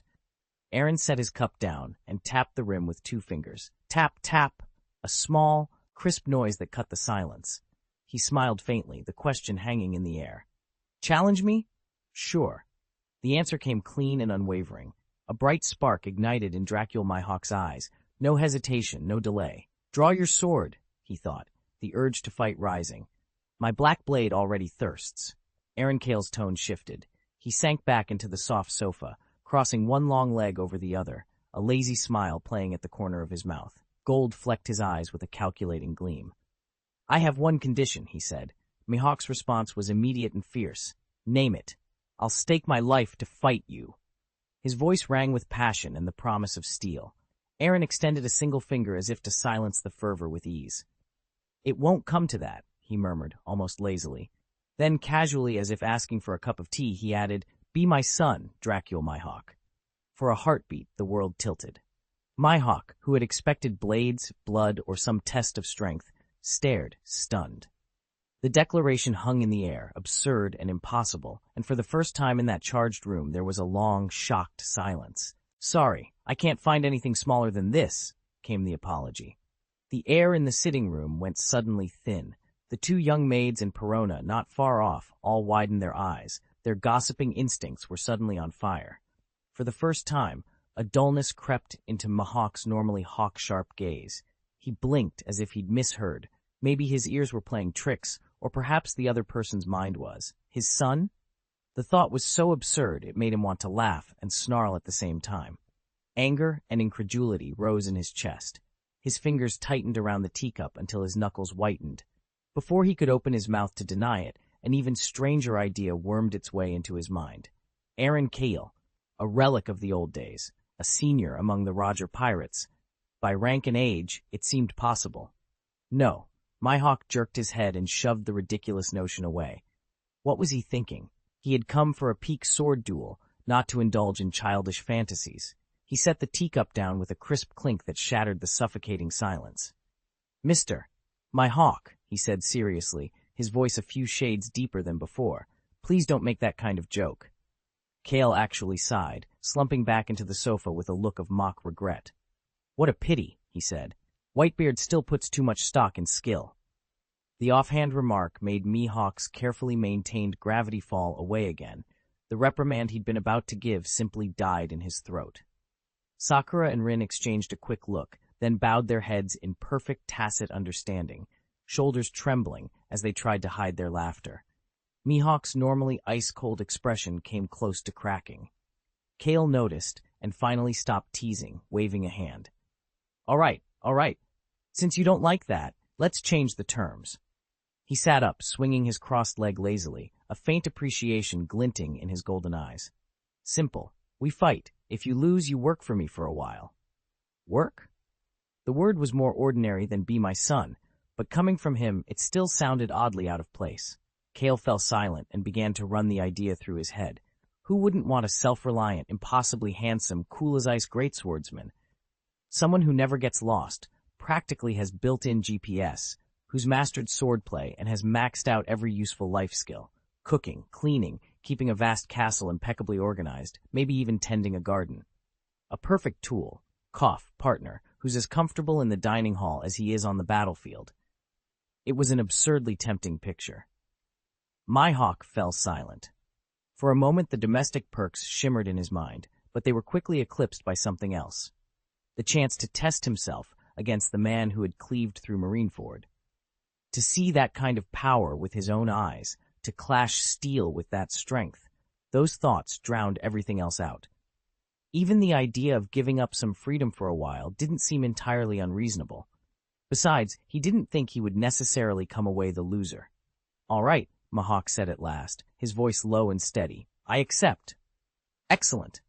Cale snapped his fingers, a satisfied smile spreading across his face. "Then we'll meet tomorrow morning, Abandoned Island number 3, on the east side. Don't be late. Sakura-rin, prepare a guest room for our new companion." "Yes, Lord Cale," the two girls answered in unison, crisp and efficient. Cale felt thoroughly set up. "Hakikai, you scoundrel," he thought, lips twitching in a half-grin of irritation. Dawn found them on Abandoned Island number 3, a bleak, wind-swept place of jagged stone and scrubby vegetation. The sea wind screamed across the rocks, lifting grit and carrying a sharp, salty chill. Cale stood there as if he were out for a seaside walk rather than a duel. A casual shirt, shorts, hands shoved in his pockets, easy and unbothered. Across from him, Mihawk had drawn his black blade. The moment Yoru, one of the 12 supreme-grade swords, came free from its sheath, his whole presence changed. The earlier, faintly awkward swordsman from last night vanished. In his place stood a lethal, focused challenger, radiating an almost oppressive sharpness. Yoru's tip angled toward the ground, its dark metal eating the morning light as if it could swallow everything in its path. "Aaron Cale!" Mihawk's voice carried on the sea wind, calm but charged with intent. "As a swordsman, my life's goal has been to stand upon the highest throne. Today, I will throw everything I have at the height you occupy." "Ha! Spirited as ever." Aaron Cale clapped twice, eyes flicking to the weapon slung over his shoulder. A massive, dark gold Naginata called Nidhogg. It was a blade, but not the same kind as the longsword Mihawk held. A sword duel demanded close-quarters skill. Bringing a 10-foot polearm into that kind of fight would be like using a battering ram against a dagger, an unfair reach advantage. With a casual shrug, Cale drove Nidhogg into the rocky ground beside him. The shaft buried itself with a thunderous thunk, the blade still humming with restrained power. Mihawk's eyes narrowed for a fraction of a second. There was a flicker of surprise. What did this man intend? Cale gave a sheepish chuckle and spread his hands. "My bad. This is a sword duel. Bringing that would be unfair. I'm sorry, I couldn't find a smaller, more suitable blade than this." He hadn't even finished the apology when he did something Mihawk never expected. Cale pressed an imaginary hand to his waist, as if drawing from an empty sheath. The instant his fingers moved, the light and shadow around him seemed to be pulled inward, braided and twisting toward his palm. A faint hiss cut through the air. A pressure of wind radiated from his hand and ruffled Mihawk's clothes. The light stilled, the gust faded, and in the silence a magnificent western longsword rested quietly in Cale's grip. Its golden crossguard formed a cruciform etched with intricate, ancient patterns. The long, straight blade caught a cold, hard gleam, as though it carried the glory and legend of another age. Mihawk's hawk-like eyes, usually as still and unreadable as a deep well, narrowed to pinpricks the instant he saw it.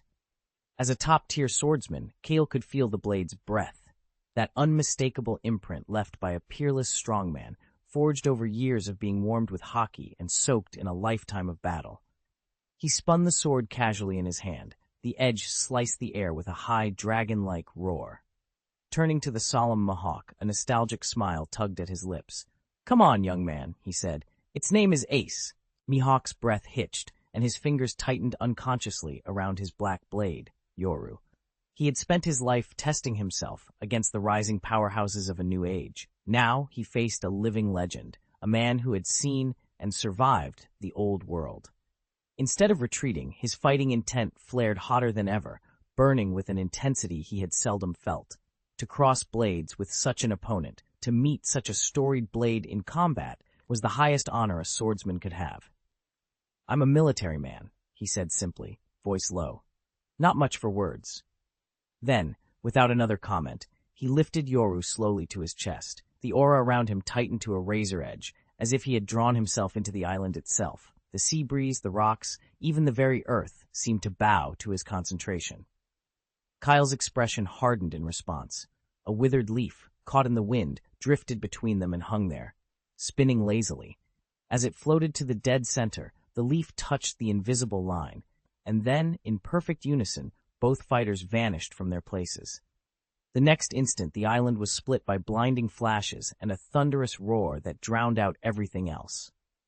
The black-red blade ace met the pitch-black Yoru in a head-on clash, two swords that represented the pinnacle of different eras. Armament hockey flared along their edges, so dense it looked visible, and the force of their blows instantly pulverized the rocky ground beneath them. Metal rang against metal, clang after clang, but there were no flashy tricks, only pure, unadorned swordsmanship. The two combatants became blurred silhouettes, tearing across a 100-meter radius as they traded strikes. Each impact sent out circular shockwaves that sliced and shattered the strange rock around them like soft tofu. Their speed was beyond ordinary sight. All that remained for an observer were black-red streaks and inky arcs crossing and colliding in midair, followed by a string of sonic booms and flying sparks. Mihawk's technique was broad and sweeping, every stroke filled with razor-sharp power, as if he could split the sky itself. Kyle, by contrast, fought with an easy, composed precision. Ace darted and feinted, always deflecting and guiding Mihawk's furious blows at the most cunning angles, never overreaching, always exactly where he needed to be. After dozens more lightning-fast exchanges, the two figures suddenly broke apart, each landing on a massive rock about 50 meters away from the other. The sea breeze tugged at Kyle's clothes as he steadied his slightly quickened breath.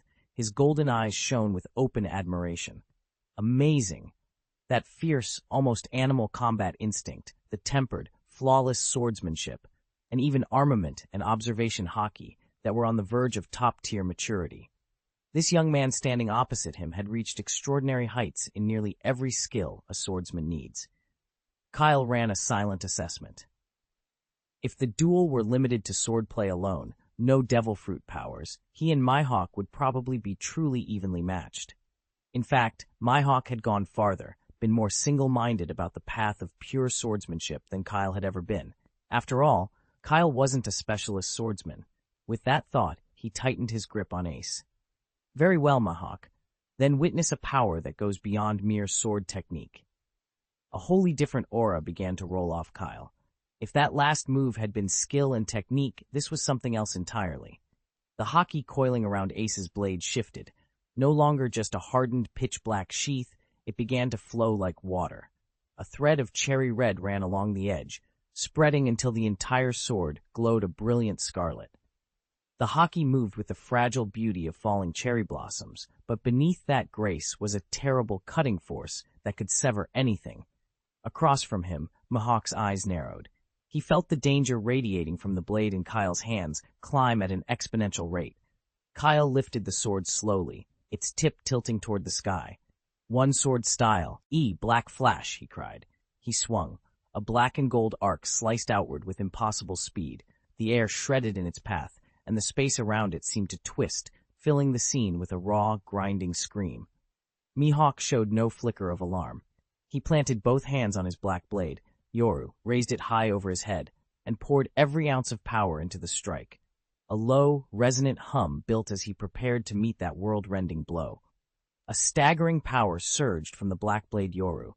A dazzling emerald-green light shot into the sky like a living aurora, washing over him. Then he brought the blade down with brutal force. A crescent-shaped slash, translucent and the color of fresh jade, met Kyle's black flash. For a heartbeat, the two attacks, one black, one green, each the caliber of the era's greatest techniques, collided above the barren island with a thunderous crash.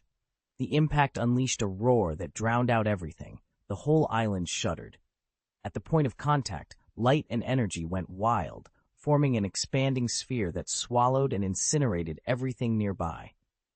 Shockwaves became visible, white currents of air that radiated outward, gouging a deep depression into the sea and sending towering waves tens of meters high outward in all directions.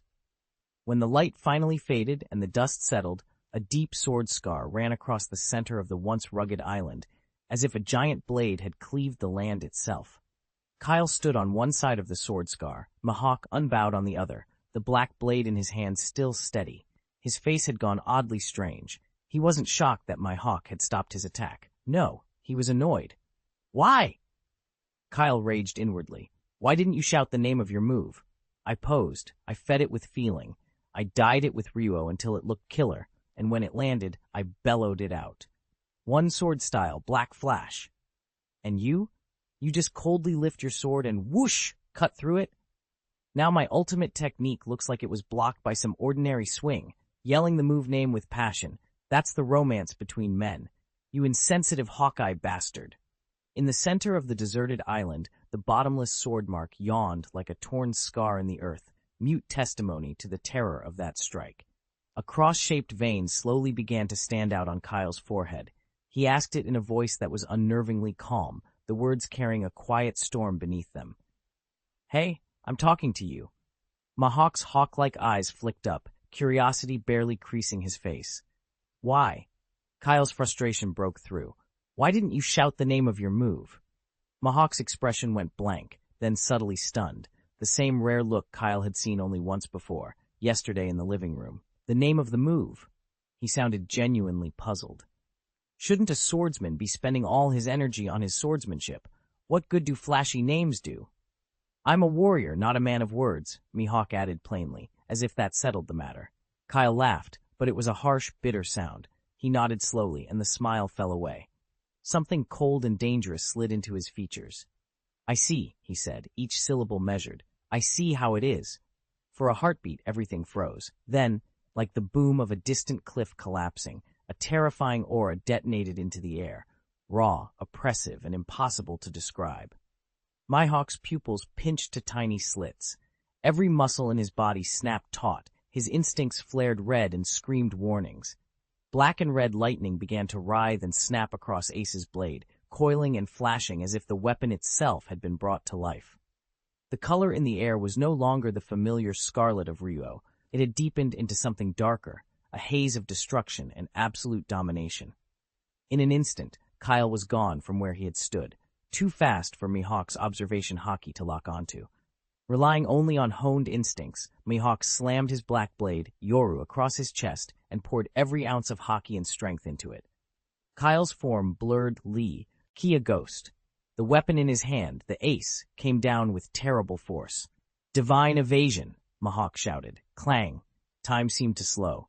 The impact tore Yoru from his grip. The black blade became a streak of night, spinning as it ripped backward. With a thunderous thud, it sank blade first into the earth 100 meters away, the hilt still quivering. The blow sent Mihawk flying. He skidded across the ground, his feet carving 2 deep furrows before he slammed to his knees. He stayed there, one knee down, head bowed, chest heaving. A drop of warm blood fell to the parched soil, then another, spreading a small, dark red stain on the ground. A dark, ragged stain ran from Mihawk's left shoulder across to his right chest, deep enough that bone showed through. Blood poured from the wound, soaking the front of his clothes. Kyle held his follow-through, the tip of his blade angled down toward the ground. The black-red lightning that had danced along the edge of Ace faded, and the sword returned to its ordinary appearance. Kyle looked at Mihawk, half kneeling, and slowly sheathed the blade. If he hadn't pulled the strike an inch at the last moment and let most of his strength go, Mihawk would have been finished. Why didn't you dodge? Kyle asked, his voice steady again. With Mihawk's observation haki and reflexes, even if he couldn't avoid the attack entirely, he should at least have avoided a vital area. Instead, he'd taken the blow straight on. Mihawk lifted his head and wiped a smear of blood from the corner of his mouth. His face was pale, but his hawk-like eyes burned hotter than they had at the start of the fight. There was the stunned realization of seeing a level above his own, and, at the same time, an unshakable iron resolve. A wound in the back is a swordsman's disgrace. He braced a hand against the ground and forced himself up, each movement an effort of will. Pain lanced through him, but he rose anyway, eyes blazing with stubborn resolve. I am the man who will become the world's strongest swordsman. Sunlight pooled across the villa's living room floor, warm and soft. A faint smell of herbs and black tea hung in the air. Mihawk sat on the sofa, his upper body swathed in thick bandages. A thin smear of blood darkened the cloth. He kept his back straight despite the pain, his face a little pale, and his hawk-like eyes were fixed, motionless, on the man across from him. Kyle stirred his teacup, blew a ribbon of steam away, and made himself comfortable. Hey, don't stare, he said with a lazy smile. Even if you're handsome, I'm not into guys. Silence stretched between them. When Mihawk finally spoke, his voice was rough from his injuries, but still sharp. That last move yesterday, he hesitated as if searching for the right words. Was it the Pirate King, Gol D Rogers? Rogers' god avoidance? Mihawk asked. Kyle set his teacup down and looked up at him, surprised for a moment before a small, knowing smile spread across his face. He didn't deny it. Instead, he answered in his usual half-joking way. You could say, I stole it. Stole it? Mihawk's brow creased. Kyle leaned back into the sofa and let his gaze drift to the window. Roger never intended to teach that move to anyone, he said, then added with a quieter confidence. But I'm not the only one on this sea who can use it. The name Shanks flickered through Kyle's mind, and a brief, relieved smile tugged at his mouth. Good, that boy should finally be making a name for himself. He pushed the thought away and turned his attention back to Mihawk, speaking now like a senior explaining a lesson to a junior. God avoidance isn't a single, fixed attack, he said. It's a style of swordsmanship that uses haoshoku, conqueror's haki. You coat your blade with your haoshoku, then release it without holding back, guided by your will and your swordsmanship. Everyone's haki is different. Everyone's will is different, so the god avoidance they produce is bound to be different too. Kyle tapped his chest with a finger. So my god avoidance and Rogers aren't the same thing. He grinned, then added with exaggerated nonchalance, Just kidding, friend. There's no secret sword technique here. I'm all raw strength. Mihawk said nothing. He simply listened, the small fire behind his eyes growing more intense. Watching that look, Kyle's smile turned sly. He leaned forward, elbows on his knees, golden eyes flashing in the sunlight. Want me to teach you? Before Mihawk could reply, Kyle had already stretched back and spread his hands in a lazy, teasing gesture. Oh, come on. What can I say? Who told me I'm such a considerate boss to my subordinates? He made the last words drawl into a laugh. After all, you're my employee now, aren't you? Ha ha! Nearby, Perona and the two little maids nearly burst out laughing. Lord Kyle was teasing the new handsome guy again. Kyle had braced himself for a cold, awkward silence, or a brusque, tsundere-style refusal like no need. What happened instead surprised him. Mihawk pushed himself up from the sofa, ignoring the sting of his wound, and met Kyle with an earnest, unguarded look. Please, Mr. Kyle, don't hesitate to teach me. There was no hesitation, no embarrassed pretense. The blunt sincerity startled Kyle. The confident, implacable persona Mihawk usually wore had simply fallen away. Kyle's playful grin faltered, replaced by genuine respect. Humility in the pursuit of knowledge, that was always one of the truest marks of strength. All right. Kyle smoothed his expression and nodded. I'll teach you once your injuries heal. Over the next few days, Kyle ferried between the two deserted islands, sparring with Mariah on one and instructing Mihawk in haki on the other. Relax. Feel it. Kyle's voice carried across the empty training ground. Conqueror's haki isn't a tool you hold, it's an extension of your will. What you need to do is not command it, but guide it. Mihawk stood motionless, yoru in hand, eyes closed. Following Kyle's instruction, he sank into himself, reaching for the kingly instinct that slept at the core of his spirit.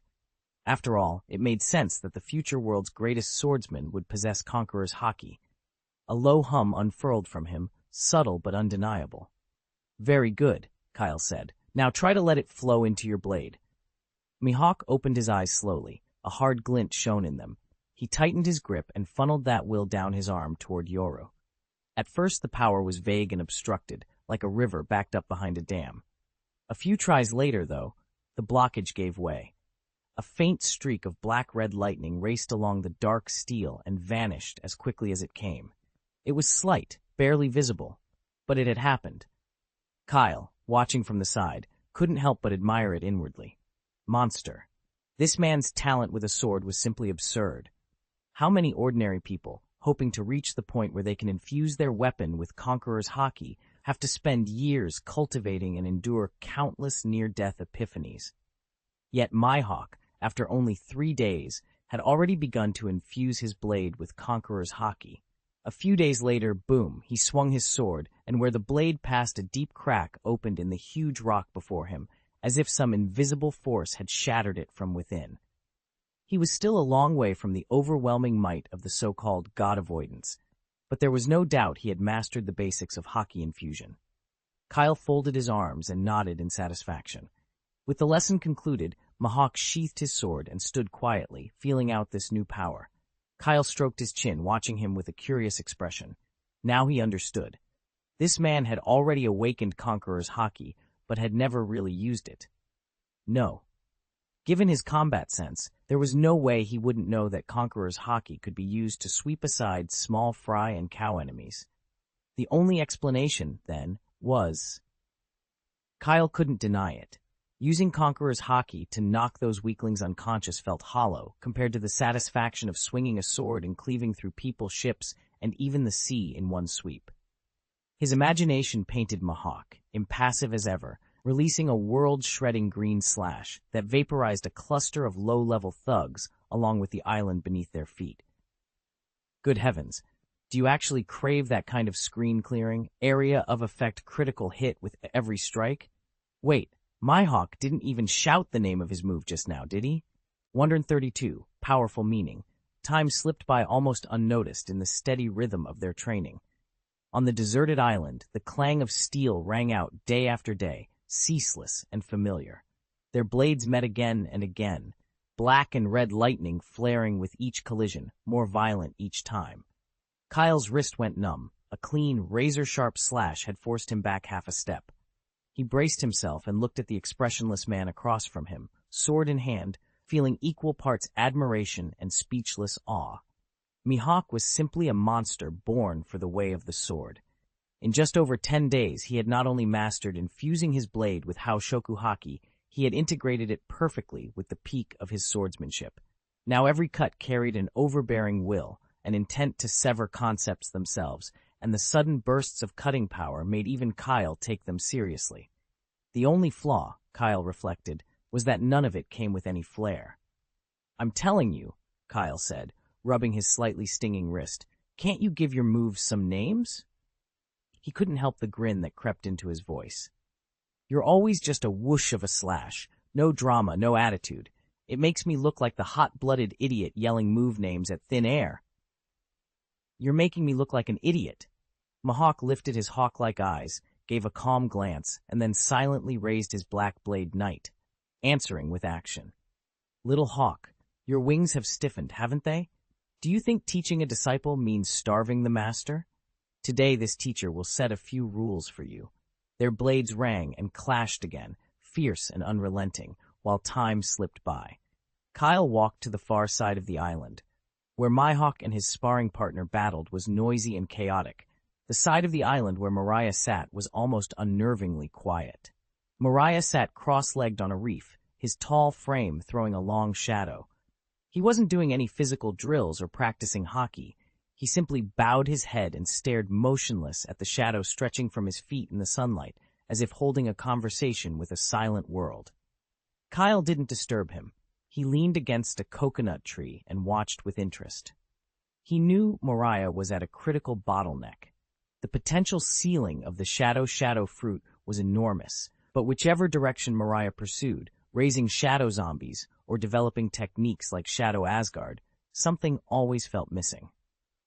Kyle hesitated, finger poised as if about to administer a light dose of Transmigrator's shock, when Mariah's low voice came, soft and clear. "The soul is an immortal interplay of light and shadow," she said. It clings to the body like a shadow, yet it is not a passive thing. Shadow is the absence of light, but the soul is an inner flame. It reflects thought. It drives will. It carries memory.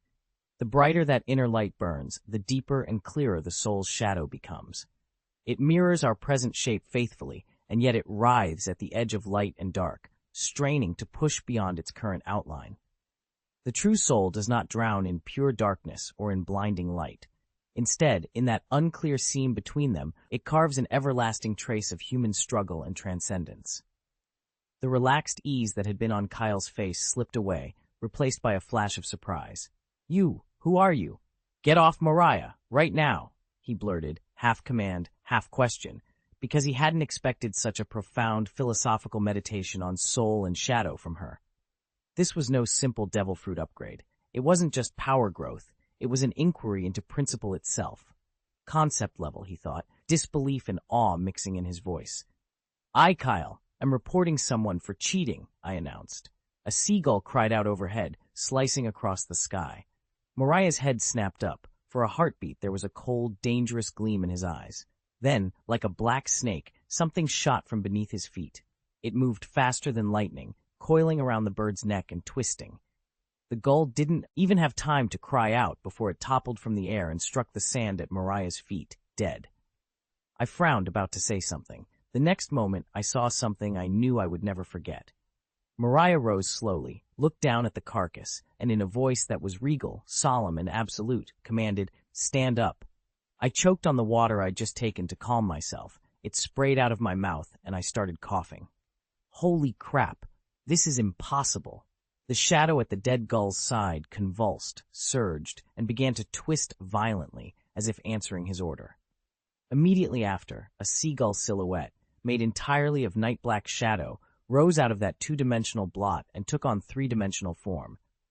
The shadow bird flapped its wings and let out a piercing cry. 2 faint pinpricks of blue soul fire burned in its eyes. Kyle felt it at once. This was no mere shadow trick or puppet. Inside that seagull there was a faint but real, independent awareness, a genuine soul entity. Its strength, however, was too slight. Made from shadow and fragments of soul, the creation lasted less than 10 seconds. With a mournful keening, it collapsed, melting back into a puddle of black shadow and returning to stillness. It had failed, but Mariah showed no disappointment. He stared at his outstretched hands, eyes blazing with a light Kyle had never seen on him before, his whole body trembling with a thrilling excitement. He had found it, his own path at last. Kyle felt a little wistful.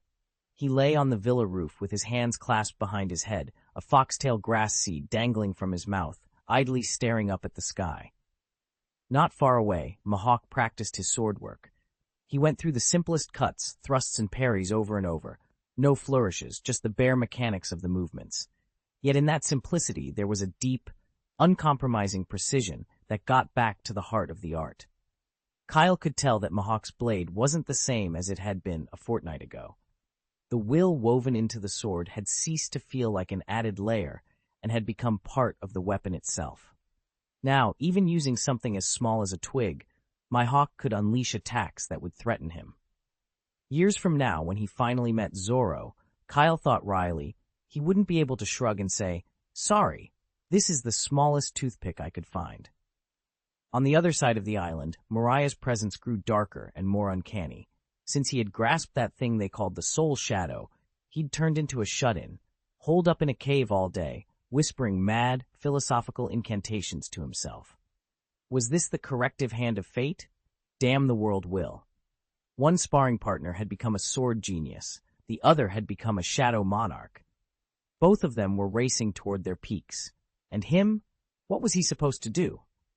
His sparring had sharpened him, his technique and experience had both improved, but the next breakthrough still eluded him.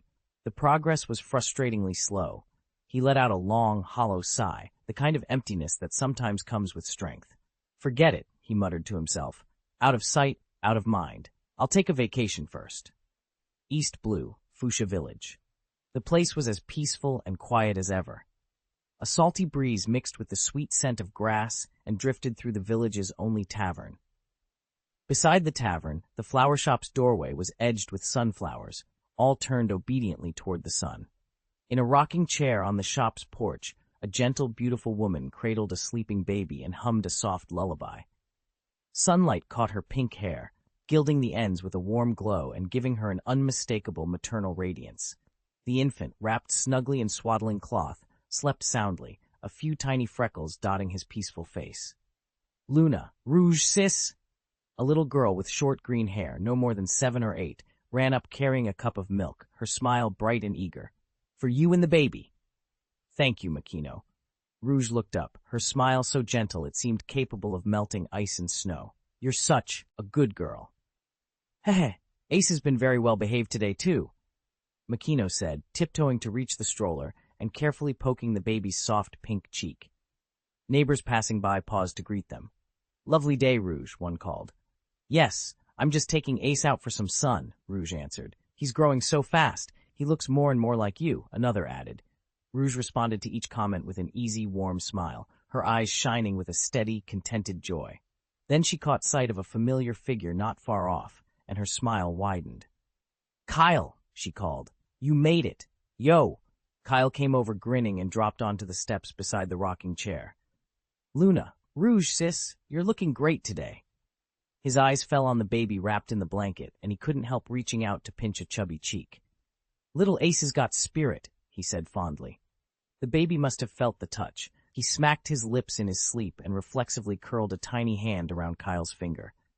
Kyle remembered how he'd paced outside the delivery room that day, an ant on a hot pan, more nervous than anyone, even more than Roger, who hadn't been around. Roger had been a fine captain and a good brother, but not a good husband or father. Thanks to Kyle's intervention, Rouge hadn't had to take that debilitating drug Roger had pushed for, one that would have forced Ace's birth to be delayed by 10 months. She'd survived, come through healthy, and Ace would get the childhood he deserved. Kyle shook off the memory, watching Rouge's genuine smile and the peaceful little face sleeping in her arms. He suddenly realized how foolish his earlier anxiety about slow progress had seemed. Defeating powerful enemies and rising to the top of the world was certainly a kind of strength. But being able to personally protect a hard-won happiness, to make tragedies that once felt inevitable simply vanish, felt like an even prouder kind of power. The sun was warm, a gentle breeze stirred the air, and Kyle's lips curved without his noticing. In his golden eyes, the most beautiful scene in the world was reflected. 133. O'Hara, a slightly ostentatious pirate ship, drifted across the placid waters of the West Blue. The skull emblem on its sail, once fierce, had been sliced nearly in two by a jagged cut. It now hung limp, fluttering listlessly in the wind. Aaron Cale lounged on the figurehead, a straw hat shadowing his face. Beside him, Dracule Mihawk absently wiped his sword, Knight. Gecko Mariah squatted on the rail, breaking the silence with his trademark chuckle. "Gah! Cale, why are we going to O'Hara?" Mariah demanded, turning to peer at him with genuine puzzlement. "That place is nothing but bookworms and archaeologists. What's so interesting there? Is there treasure hidden?" Mihawk paused mid-motion, his hawk-like eyes shifting toward Cale. He said nothing, but the question in his gaze was unmistakable. "Don't be so impatient," Cale replied lazily from beneath his hat. "I'm taking you to see an exclusive attraction." At that, a memory flashed through him, the image of 2 skyscrapers collapsing with a thunderous roar in his previous life. Some sights, once gone, can never truly be seen again. In the ship's lower hold, a cluster of bruised, swollen pirates huddled together, trembling. This had been their vessel once, but now they didn't even dare breathe loudly. The one-eyed first mate leaned in and hissed to the captain crouched in the corner. "Captain, there's still over 50 of us left, and they only have 3. If we ambush them when they're distracted and swarm—" Slap! The captain's hand cracked down across the first mate's head before he could finish, the blow so hard it nearly rattled his remaining eye. "Are you mad?" The captain spat, teeth bared. "Have you lost your wits?" He swallowed hard, jaw working with anger and fear. "Do you even know who those 3 are?" He pointed with a trembling finger toward the deck. "The man lying there is Aaron Cale, the wave motion king, who walked out of Marineford intact, and the swordsman is the famed newcomer, Hawkeye, Dracule Mihawk. And that big guy is Moonlight Mariah. He can control shadows." The captain grew more agitated as he spoke, spittle flecking his chin. Any one of those three could squash us, crew and ship, and throw us to the Sea Kings. You still want to try a sneak attack? What are you going to sneak attack with? Your one eye? The one-eyed first mate froze at the outburst, cold sweat instantly soaking his back. He drew a shuddering breath, sank to the deck, and muttered to himself through lingering fear. Being a boatman for those three masters is already the greatest honor of my life. If we make it out alive, that's victory enough, as expected of our wise and mighty captain. A few days later, the outline of Knowledge Island, O'Hara, rose into view. The island was lush and beautiful. At its center towered a tree so enormous it seemed to pierce the sky, the famous tree of omniscience. The air here smelled of ink and old paper and the green, earthy scent of plants, a strange, peaceful contrast to the usual stench of gunpowder and blood that hung over most of the pirate world. Gah! It really is a peaceful place. Mariah's laugh was almost a purr, an unusual comment from him, and for a moment his voice softened. Dracul Mahawk, by contrast, only looked up at the giant tree. For the briefest instant, something like shock flitted across his face, barely visible under his composed features. Aaron Cale caught the expression and couldn't help but wonder, half amused, whether Mahawk might fancy trying to cut down the tree of omniscience.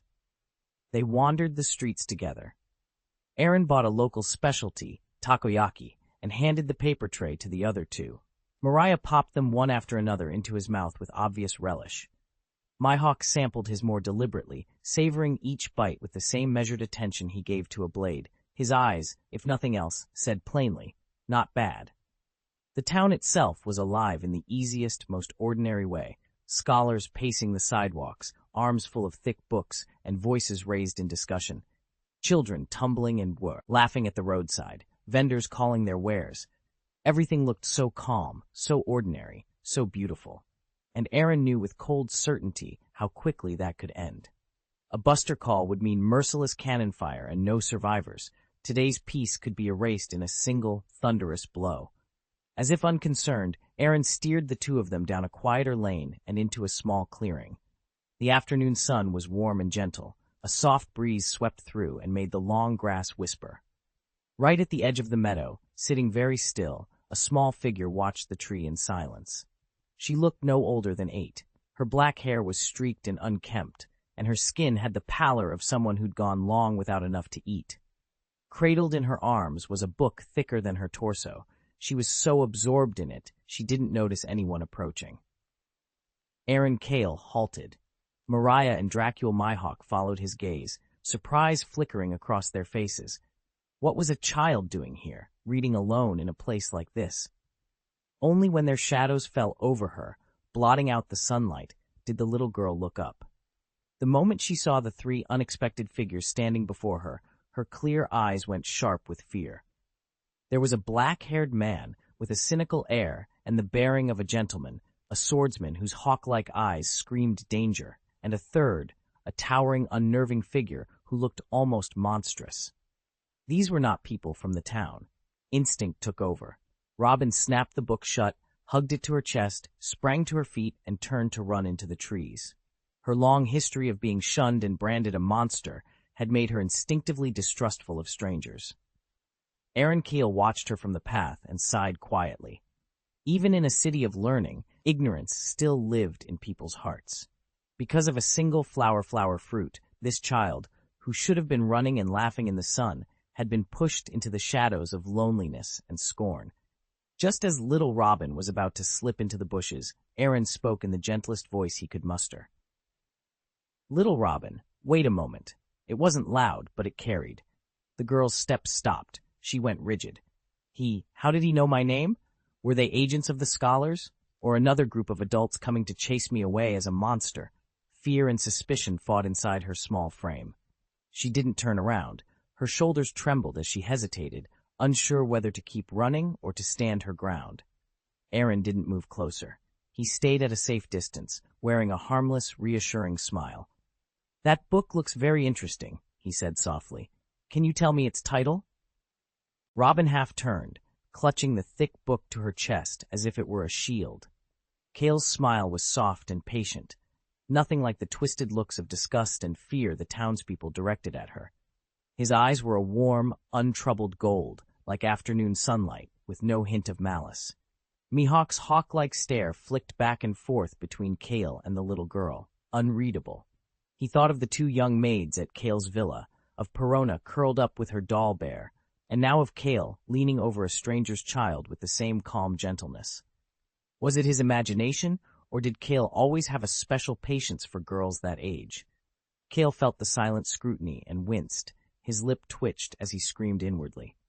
"I've been wronged," he thought. "Heaven help me, I'm not a pervert." He tried to bargain with himself, to explain away the pattern. "It's not like that. I get on with girls this age. Can you blame me?" He knew, of course, that Mihawk's look was half taunt. The swordsman's gaze lingered on Robin a beat longer, and those sharp eyes picked out a small, discordant detail. Dark red stains marred the hem of the little girl's patched dress, splattered across the fabric like the juice from a burst tomato. The conclusion came to them before any words. She'd been bullied. Mihawk saw it and said nothing. To the truly strong, tormenting the weak is an empty pastime. Weak men pick on those weaker still. The strong seek out equal or greater opposition. Mariah, who had been standing quietly beside him, felt something familiar in the child's air.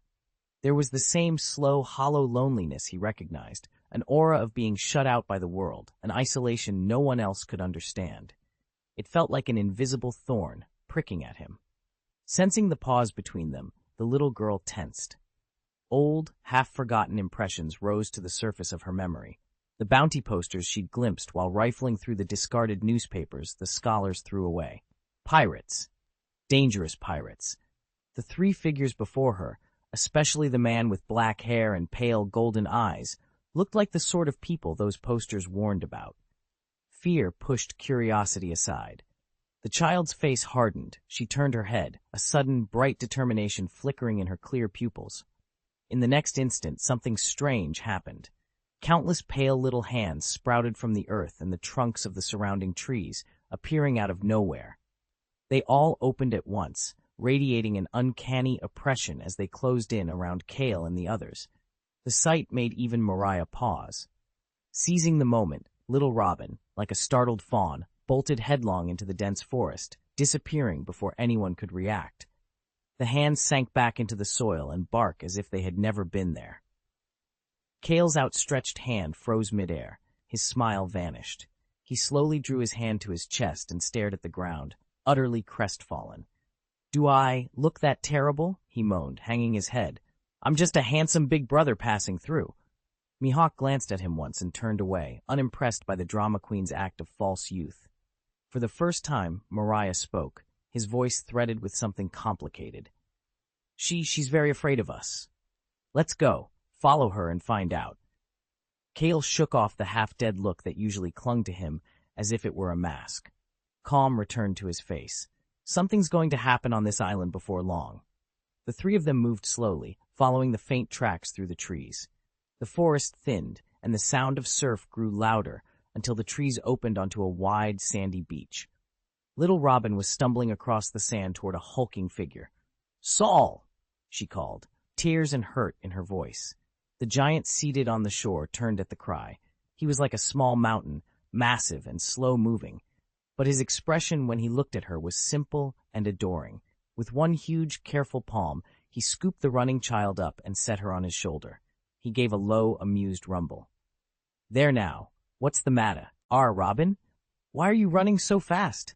His voice was gentle, almost tender, a surprising contrast to his bulk. Robin pointed back toward the tree line, her words catching in a tremor. There are pirates." She didn't finish the sentence.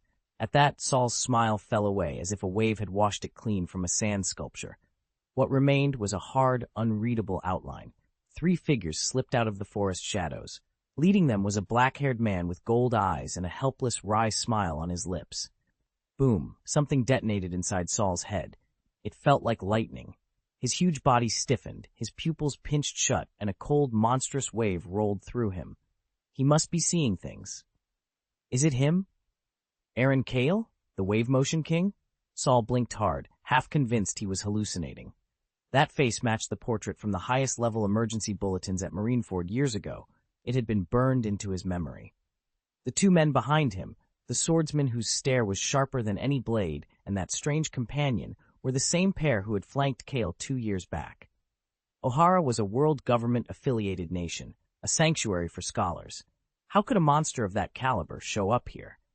As a former Marine vice admiral, Saul understood better than most the terrible weight the name Kale carried. Fear, cold and relentless as seawater, closed around his heart. Almost instinctively, he eased Robin down from his shoulder and planted himself between her and the approaching figures, shielding the girl with his mountain-like frame. His legs trembled, but he steadied himself, drew a breath, and faced the 3 people who were coming toward them with a seriousness he had never shown before. One of the 3, Saul, stopped in his tracks, staring at the giant before him and then at Robin, who was pressing herself behind the man's bulk and only daring to peek out with half her small head. Saul let out a long, helpless sigh. "Do I really look that much like a bad guy?" Saul's voice came out hoarse with tension. "What are you trying to do? This is Ohara, a peaceful island. You can't cause trouble here." "We don't want any trouble." Kale spread his hands, sounding weary. "We only came to sightsee, to see the legendary Tree of Knowledge. I didn't expect we'd scare anyone." When it became clear they weren't getting anywhere with small talk, Kale lost interest in the performance. The easy smile slipped away, his expression went flat and cold, his golden eyes fixed calmly on Saul, and his voice dropped, quiet but unreadably dangerous. "Jaguar D. Saul." At the sound of his full name, Saul's pupils snapped tight. Kale's voice was flat but carried an unmistakable weight. "We mean you no harm, neither you nor the child, nor this island. We're only passing through. We came to say hello and to leave you with one thing." He paused, glanced over Saul's shoulder, and met the girl's wide, dark eyes that held equal parts fear and curiosity. "Little one," he said softly, "remember this. Knowledge is not a sin. The desire to uncover the truth of history is even less so." With that, he turned and started back into the trees. My hawk fell in beside him. "You're really just leaving?" he asked. "Why wouldn't we?" Kale shrugged. "They don't invite us to stay. We can't just camp out here, can we? Besides, I'm a first-rate civilized pirate of the new era." Mariah strode after them and glanced back once more. On the beach, Saul, massive and rigid, held his wary stance for a long moment, unmoving. Only when the 3 figures were swallowed by the forest did his body finally go slack. He sagged to the sand and sucked in a ragged breath. "Saul?" Robin whispered, reaching out to tug at his sleeve. "It's nothing, Robin." Saul forced a smile that was more a grimace than comfort and reached out to pat her head. "They left." "Left?" Robin glanced back at the empty forest, confusion furrowing her small brow. What had that man called Kale meant by his last words? Knowledge is not a sin. The phrase kept turning over in her and unanswered. 2 days later, on a secluded cliff along Ohara's west blue coast, Kale sat with Mahawk and Mariah, all 3 at ease. A blade of grass hung from Kale's mouth, his hands clasped behind his head as he stared at the thin blue line where sea met sky. His gaze was distant, unfocused. Then, as if something had snapped into place, Kale straightened, spat the grass away, and the lazy look in his eyes sharpened into something deep and intense. He rose and walked to the very edge of the cliff, letting the wind whip at his black hair and clothes. He stared out over the empty horizon, as though he could pierce some unseen barrier and see what lay beyond. "Don't rush," he said. Mihawk and Mariah exchanged puzzled looks and followed his gaze, but all they saw was open sky, a smear of clouds, and the endless blue of the sea. "What are you looking at?" Mihawk asked, frowning. He had already swept the surrounding sea with his observation hockey, and his senses found nothing. Kale didn't turn, he just stood there quietly. In his own vision, however, the scene was entirely different. Dozens of savage steel warships were cutting through the waves with relentless force, racing toward this sanctuary of knowledge. 135. Demon-slaying order. On Ohara, the island of knowledge, under the broad boughs of the all-knowing tree that linked heaven and earth, a tranquil day fractured in an instant. People who had been feeding pigeons in the plaza or debating theories over coffee stopped mid-conversation and drifted toward the western shore. Confusion and unease painted their faces. Whispered questions swelled into a restless murmur that rippled through the crowd. What is that? Are those marine warships? How are there so many? They look threatening. Are they here to seize some great pirate? We don't have anyone like that on our island. Shh, it's because of those ignorant pirates that our peace gets ruined. On the horizon, 10 massive steel warships plowed through the swell in a tight arrowhead formation, bearing down on the sacred isle with relentless speed. Their black gun muzzles jutted forward like the eyes of some predatory beast locked onto its prey, all of them pointed squarely at O'Hara. On the deck of the lead flagship, a cold-faced man in a white suit stepped forward and raised a golden transponder snail. That unmistakable emblem was enough to make any Marine officer go pale. The signal of absolute sanction, the Buster Call. A terrifying battle squadron, capable of leveling a nation, now had its guns trained on an unarmed island of scholars. The crowd's murmurs swelled into panic. Something's wrong. Their cannons are pointed right at us. This is absurd. We're an affiliated nation of the world government. High on the cliff, the wind ripped past, and Mariah's peculiar laugh cut through the air again, threaded now with a smirk of mockery. Jeh, Keel, the Marines are coming for us?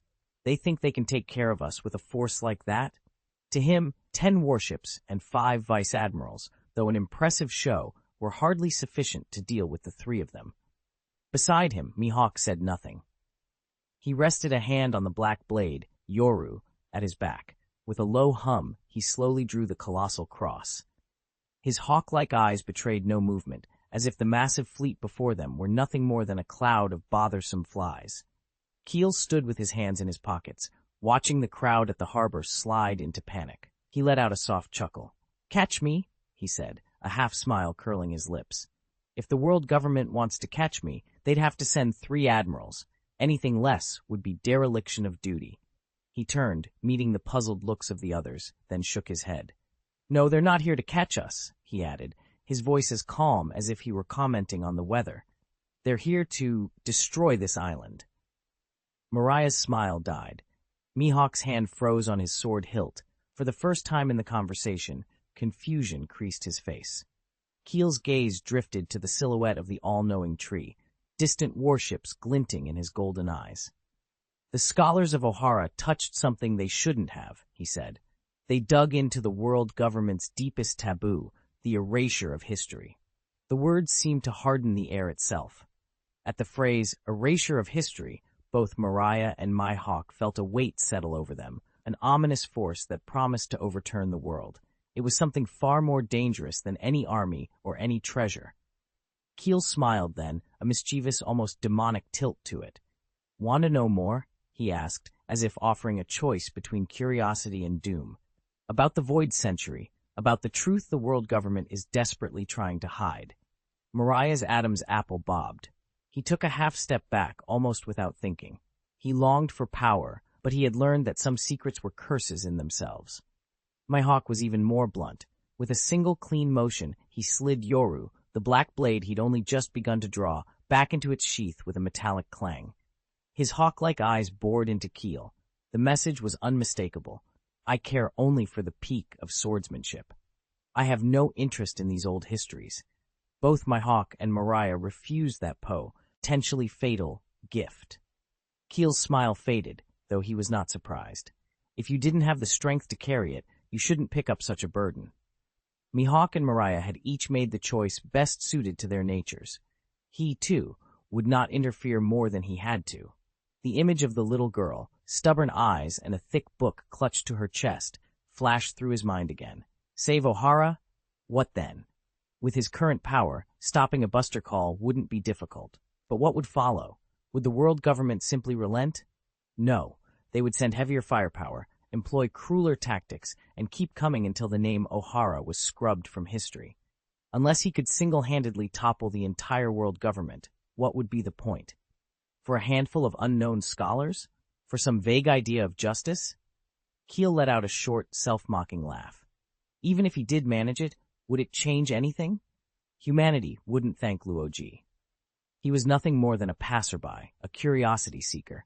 Watching a grand fireworks display was far easier and far more entertaining than wading in to put out the blaze himself. Keel. Mariah's voice dragged him back from his thoughts. That child from a moment ago. Mariah hesitated. Do you think she'll die too? Keel was quiet for a beat, his gaze fixing again on the distant beach as if he could see through the surf and sand to that small figure. That depends on whether she's tough enough to survive. On the flagship's deck, the sea wind tugged at cloaks stamped with the word justice. But beneath that proud banner, supposed to stand for order and protection, hung something else entirely. A choking, repressive weight. A young Marine stood with his fists clenched so tight his knuckles whitened. He stared toward the lush, peaceful island not far offshore, his voice trembling. Do we really have to bombard them all indiscriminately? The report says there are still many civilians and tourists on the island. The veteran beside him jabbed his elbow into his ribs, a silent warning to shut up. Before O'Hara could say more, a cold voice cut in from the side, flat and without emotion. Obey orders. A man in a white suit, a CP agent, looked at O'Hara with an indifferent stare. They are devils studying forbidden history, he said, as if quoting doctrine. Anyone who lives on a devil's island is complicit with those devils. To tolerate evil is itself a sin. It is the Marine's duty to eradicate evil, and even the soil that breeds it, from this world. The argument was twisted, but the agent spoke it with absolute authority. The young soldier beside O'Hara went instantly pale. He parted his lips, but no sound came out. Vice Admiral Kuzan stood in the shadows, hands in his pockets, his face half hidden beneath a mop of dark curls, silent, unreadable. The CP agent paid no mind to the turmoil his words sparked in these men, mere tools in his view. He lifted the golden transponder snail in one hand, the shell catching the light, and spoke into it with a clinical calm. The message spread to every warship in the fleet, cold and final. Fire! At that command, the world seemed to hold its breath. The next second, a deafening roar ripped through the sky. From dozens of warships, hundreds of black gun barrels spat columns of flame at once. Shells, trailing thick plumes of smoke, carved deadly arcs through the air and came raining down on the defenseless island. Boom! The first shell struck the port town square, where children had been playing, scholars were debating, and tourists sipped afternoon tea, freezing everyone mid-surprise. The explosion swallowed them and everything around them in an instant. Flames and shockwaves tore through the streets. Elegant buildings were reduced to rubble, while mournful cries rose into the air. Shouts and wails echoed, only to be drowned out by more detonations. Why? Why are the Marines attacking us? Help! My leg! Mama! Ma! A scholar, book still in his hands, stared in stunned disbelief at the huge bloody hole torn through his chest by shrapnel. Until the end, the scholars of O'Hara could not understand why a lifetime devoted to knowledge had been answered with a massacre carried out in the name of justice. Blood ran across the cobblestones. The air that had once smelled of ink and old paper now reeked of gunpowder, scorched wood, and burnt flesh. In an instant, O'Hara had become a living hell. Above the cliff, the wind whipped the three figures' coats. Mariah's familiar "geh-hey" laugh was gone. He stood unnaturally still, staring down at the devastation below. Mahawk's hand rested on the hilt of his black blade, though he did not draw it. Keel, by contrast, was unnervingly composed. He held a strangely shaped transponder snail out toward the ruins, its wide eyes turned down, recording every detail of the ruined port, the warship's bombardment, and the banner of justice snapping in the wind. Tsk! Keel clicked his tongue. Mariah swallowed, the movement of his Adam's apple visible as he strained to speak. Is this their justice? He asked hoarsely. As he looked on, memories rose unbidden, of former crewmates, of men who had fallen in the fight against Kaido. Even the brutal death match with Kaido had been less shocking than the scene unfolding now. The fight with Kaido had been a contest between powerful individuals. If you lost, it was because you were simply outmatched. What confronted him here was different. Absolute power, executing an utterly senseless purge against a band of unarmed, helpless people. Keel chuckled as he tilted the transponder snail to get a close-up of the CP agent on the flagship. Justice, he said, amusement in his voice. No, this is power. When your fist is big enough, everything you do becomes justice. The boom of the cannons rolled on, sweeping toward the island's center. Their target was the all-knowing tree, the very symbol of O'Hara's soul.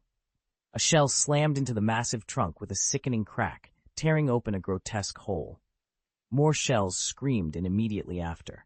The ancient tree, which had stood for thousands of years and held so much knowledge, groaned under the human barrage. Flames ran up the trunk like orange-red, venomous snakes, ravenously devouring the priceless collection of books. Flames from the burning library roared so high they stained half the sky red, as if history itself were weeping blood. The knowledge that generations of scholars had guarded with their lives was being fed to the fire, reduced to ash under the banner of justice.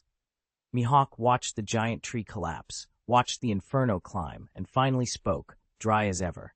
Boring methods. To him, felling a great tree with a sword at least bore the mark of skill. Blasting it apart with cannon fire, however, was nothing more than a cowardly, ugly act of destruction. But it's effective, isn't it? Keel said. He rose and took the transponder snail from where it had been tucked away, turning it over in his hand. A curious glint touched his golden eyes. Now, we have a very interesting poneglyph. Mariah, who had only just recovered from the shock, stared at the device in Keel's grip as if it were a Pandora's box. What do you want to do with it? He asked. Keel shrugged. Me? I don't intend to do anything dramatic. I'm just an enthusiast who likes collecting lost footage. He paused, then let his gaze sweep over the sea of fire below and settle on the surviving stretch of beach. As for when this collection can be put to use, that depends on whether someone needs a little truth to ignite the flames of revenge. The Buster Call's bombardment had gradually shifted toward the all-knowing tree at the island's center. The shelling of the port had eased. What had once been a busy town was now a field of rubble and roaring fires, the air thick with the acrid scent of charcoal and burnt flesh. From the cliff above, 3 figures dropped down and landed lightly on the scorching cobblestones. They made no attempt to conceal themselves, simply walked, as if on a leisurely stroll, through the blasted wreckage. Their casual passage through that ruined street drew the attention of a Marine squad tasked with cleanup. "Stop! Who are you?" a young private cried out, his voice trembling despite the shout. The squad's captain snapped his head toward the newcomers. The instant their silhouettes resolved, recognition hit him like a physical blow. His pupils pinpricked, the color drained from his face, and his rifle slipped from numb fingers to clatter against the stone. For a moment it felt as if an invisible giant hand had squeezed his throat. Each breath became a labor. Hawkeye Dracule Myhawk, those hawk-sharp eyes. Shadowmaster Gecko Moriah, that tall, oddly shaped figure, and the man walking at the very front, black hair, golden eyes, a faint smile on his lips. A thunderous roar exploded in the captain's head. He knew that face, that name, the stuff of every Marine officer's nightmares. Wave Motion King, Aaron Keel. Fear shattered the captain's composure. He didn't even try for his gun. Hands trembling, he pawed for a transponder snail and, barely able to speak, dialed. Vice Admiral Kazan. We found incredible individuals. It's Keel, Aaron Keel, and the other 2. They're in the Westport ruins. His voice came out high and strangled, almost a shriek. Keel watched him with casual interest and took a slow step forward. Under the captain's petrified stare, he reached out with 2 fingers and plucked the still-active transponder snail from the man's nearly limp hand. Moshi Moshi? Keel lifted the transponder snail to his mouth and spoke in a breezy tone. Long time no see, Kuzan-san. Silence answered him at first. 1 second, 2. Then a roar of pure fury shuddered out of the distance and through the snail, so furious it felt as if it might tear the burning sky in 2. Keel! Before the shout finished, an ice-blue figure came hurtling down from the high heavens. Kuzan dropped like a meteor, his right arm sheathed in the dark sheen of armament hockey, his posture echoing Marine hero Garp's iron fist. Their eyes met, hatred blazing on both sides. Kuzan gave no warning. This was no probe. His opening strike was meant to kill. Keel didn't even bother to look up. He toyed idly with the transponder snail and let out a low, amused chuckle. Geh! A familiar, unsettling laugh cut in behind him. Moriah stepped forward, his huge frame filling the space between Keel and the falling Kuzan. He spread his arms, and from the earth several coal-black shapes sprang up like living things. They blurred and stretched into bat-like shadows, then launched themselves fearlessly at Kuzan as he fell. The shadow creatures shattered the moment they struck Kuzan's hockey-hardened iron fist, but they had bought him a single, vital instant. Kuzan hung for the barest fraction of a second in midair. In a duel of masters, victory and defeat are often decided in that breath. Clang! A clear, metallic note cut across the battlefield. At some point, Mahawk had drawn the black blade, Yoru. A concentrated, emerald-green slash followed the first attack, screaming straight for the spot where Kuzan was about to land. It moved faster than the eye could track, appearing to be on the target the instant the sword was swung. Kuzan's face tightened. He contorted his body mid-flight and just managed to avoid the fatal arc. The blade energy slammed into the scorched earth behind him with a thunderous crash, gouging a terrible, seemingly bottomless scar through the ruins. Kuzan touched down solidly, his cold gaze sweeping over Mariah's shoulder and fixing on the one man who had remained utterly composed all along, Mahawk. Chapter 136, A Battle Between Men. Above the ruined city, cold air and scorching flames braided together into a warped white mist. Kuzan's weight shifted slightly as he dropped into a fighting stance. Frost raced across the ground, forming thick sheets almost as fast as the eye could see. His eyes, the lazy, half-closed look he usually wore, were gone. Now they were hard and sharp as ice picks, locked on Kyle. Kyle! Kuzan's voice was low, each word squeezed out between his teeth, carrying a chill that seemed to bite the air. Ever since we parted at Marineford, I've been training. Let me show you. Kyle finally tore his gaze away from the Den Mushi and casually tossed it back to the trembling Marine lieutenant. A familiar, easy smile played on his face as he waved like a man meeting an old acquaintance. Well, if it isn't Kuzan, he said. Still so hot-headed after all this time. Young man, you ought to learn to control your temper. The remark hit like a splash of oil on a blaze. A vein throbbed at Kuzan's temple. Footsteps came running from all directions. The commotion pulled more Marines and vice admirals from the cleanup detail. They rushed over and quickly formed a perimeter around the three figures. When they saw the faces inside the ring, the entire crowd inhaled as one, a collective, stunned gasp. Fear is contagious. Even more so when the cause of that fear was the man who had once single-handedly turned Marineford upside down. It's Wave Motion King Kyle, and Hawkeye my Hawk, and Mariah the Shadow Man. Why are they here? Panic rippled through the ranks, but this time no one broke and ran. Kyle's rampage at Marineford had left a psychological wound on many of the officers present. That humiliation had since been forged into desperate, relentless training. They had learned what shame felt like, and with it, found courage. As Marine elites, they weren't about to let themselves be helpless again. A rear admiral drew his sword and forced his voice to steel. Wiping the cold sweat from his palms, he barked, "All hands, be on alert! No retreat!" Then, more to steel them than to convince himself, he added, "There are only 3 of them. We've got overwhelming numbers, and Vice Admiral Kuzan is here.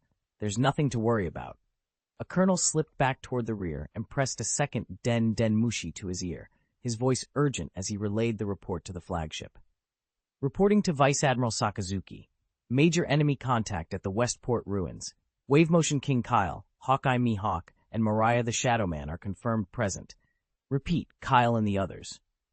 On the flagship's deck, Sakazuki stood watching Ohara burn beneath the barrage. At the Den Mushi's news, the stony mask of his face shifted for the first time since the bombardment began. Kyle? His voice rumbled like molten lava searing through rock. Yes, confirmed, the colonel answered. As soon as the intelligence was verified, a presence far more violent than the iron warship under his feet surged from Sakazuki. The oppressive pressure nearly drove the Marines around him to their knees. A cold smile tightened his features. This buster call. This was the perfect chance to wipe out that utterly evil man and his dangerous accomplices. All hands, listen up, continue the bombardment, he barked, and the guns thundered on. Erase this devil island from the map completely. Sakazuki barked the order into his Den Mushi. Then, without another glance, he erupted. The admiral detonated into a rolling magma projectile, blasting off the flagship in a streak of molten rock and a long tail of flame that carved through the sky toward Ohara's Westport ruins. Back on the island, the rear admiral's words had the intended effect. The Marines rallied, fear on their faces hardened into fierce resolve. For justice, they shouted. Eradicate the pirates' sins. Charge! Dozens of Marines roared and surged forward like a breaching tide. They were cannon fodder on the march, but their momentum was terrifying. Kyle didn't so much as blink at the advancing mass. Then, in an instant, an emerald-green arc flashed upward. A metallic clang rang out. When the Marines recovered themselves, a razor-deep gouge had been carved into the ground between them and Kyle, the scorched earth still humming with faint, sharp sword energy. Mihawk, who no one had noticed move, was standing there with Yoru, his black blade, in his hand. He slid his blade back into its sheath, his hawk-like eyes sweeping the stunned Marines with an unblinking chill. Pathetic weaklings, he said without inflection. Try to escape the tip of my blade. From the other side, Mariah faced the Marines closing in on him and burst into his signature laugh. Kishishishishi! He threw his arms wide, and the shadows at his feet surged like boiling black water. Grotesque shadow bats and shadow soldiers poured from the darkness, merging into a single, monstrous tide. Drawing the long sword at his waist, Mariah stood amid the roiling gloom like a demon god returned from hell. How dare mere rabble try to glimpse the king's figure? Mihawk and Mariah, one to the left, the other to the right, sealed off the flanks. Their overwhelming strength shattered the Marines' encirclement and split the battlefield into three. With the annoying flies driven away, the center was left to them alone. Now, no one will disturb us. Kyle tilted his head, a gentle smile on his face, an expression that only served to enrage Kuzan. Kuzan didn't answer. He focused armament hockey into his right fist, the coating turning pitch black. In the next instant, both men blurred out of their original positions at the same time. Their obsidian-sheathed fists slammed together in the exact center of the ruined courtyard.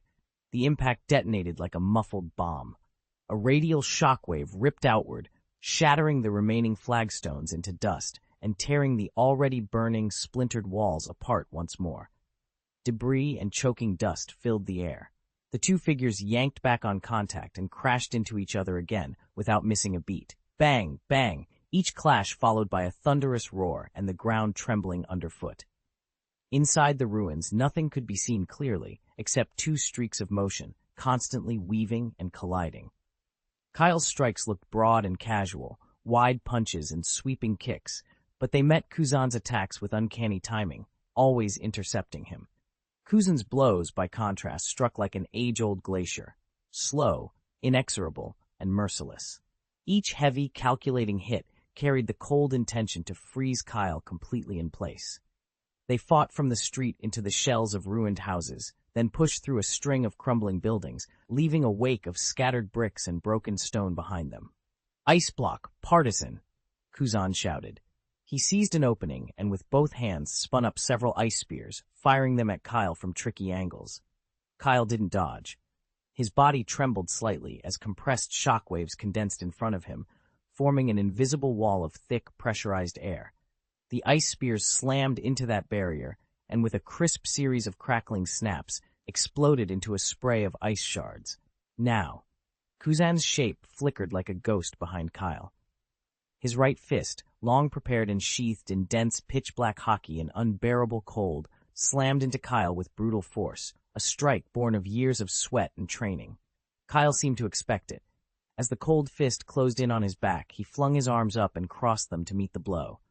A deep, muffled boom like a giant bell struck, echoed through the ruins. Kyle was blasted upward like a cannonball, but he stabilized himself in midair. His crossed arms tingled numb. A thin crust of frost was crawling up his skin. "Oh!" Kyle rubbed his hands, trying to shake off the chill, a surprised look of genuine admiration crossing his face. "You're pretty capable, Kuzan." The casual praise, almost like that of an older mentor complimenting a promising junior, only made Kuzan's expression go darker as he pulled himself free from the dust. He didn't waste the hard-won advantage. Bracing with his legs, he launched himself into the air, tracing an ice-blue arc as he pursued Kyle with a surge of triumphant momentum. In an instant, they were clear of the ruined port and hovering above Ohara's west coast. Beneath them, the sea boiled and spat, and in the distance the Buster Call fleet kept pounding the shore. Kuzan hung suspended and breathed out slowly. A white, visible plume of cold fog drifted from his lips. Crack, crack, crack. A teeth-chattering, rending sound rose from the ocean and raced outward with terrifying speed. In the space of a few heartbeats, the churning waters directly beneath them, stretching for several thousand meters, were sheathed in ice, a giant mirror-smooth field gleaming under the sky. When it was done, Kuzan began to descend. Kyle halted his retreat and fell as well, both of them dropping toward that brand-new battlefield. Thud, thud, two muffled thuds as heavy boots hit the ice. They stepped onto the frozen surface almost together. The ice beneath them was as hard as steel, not even the faintest crack. No words, no hesitation. The moment their souls met the ice, the two figures blurred into afterimages and slammed into each other with brutal force. It was a fight between men, fist against flesh, blood hot and temper hotter. Each strike sent visible white shockwaves rippling across the vast sheet of ice, the impacts making the air itself groan under the pressure. Chapter 137. Red and blue killer moves. Above the vast expanse of the ice field, the duel had reached a fever pitch.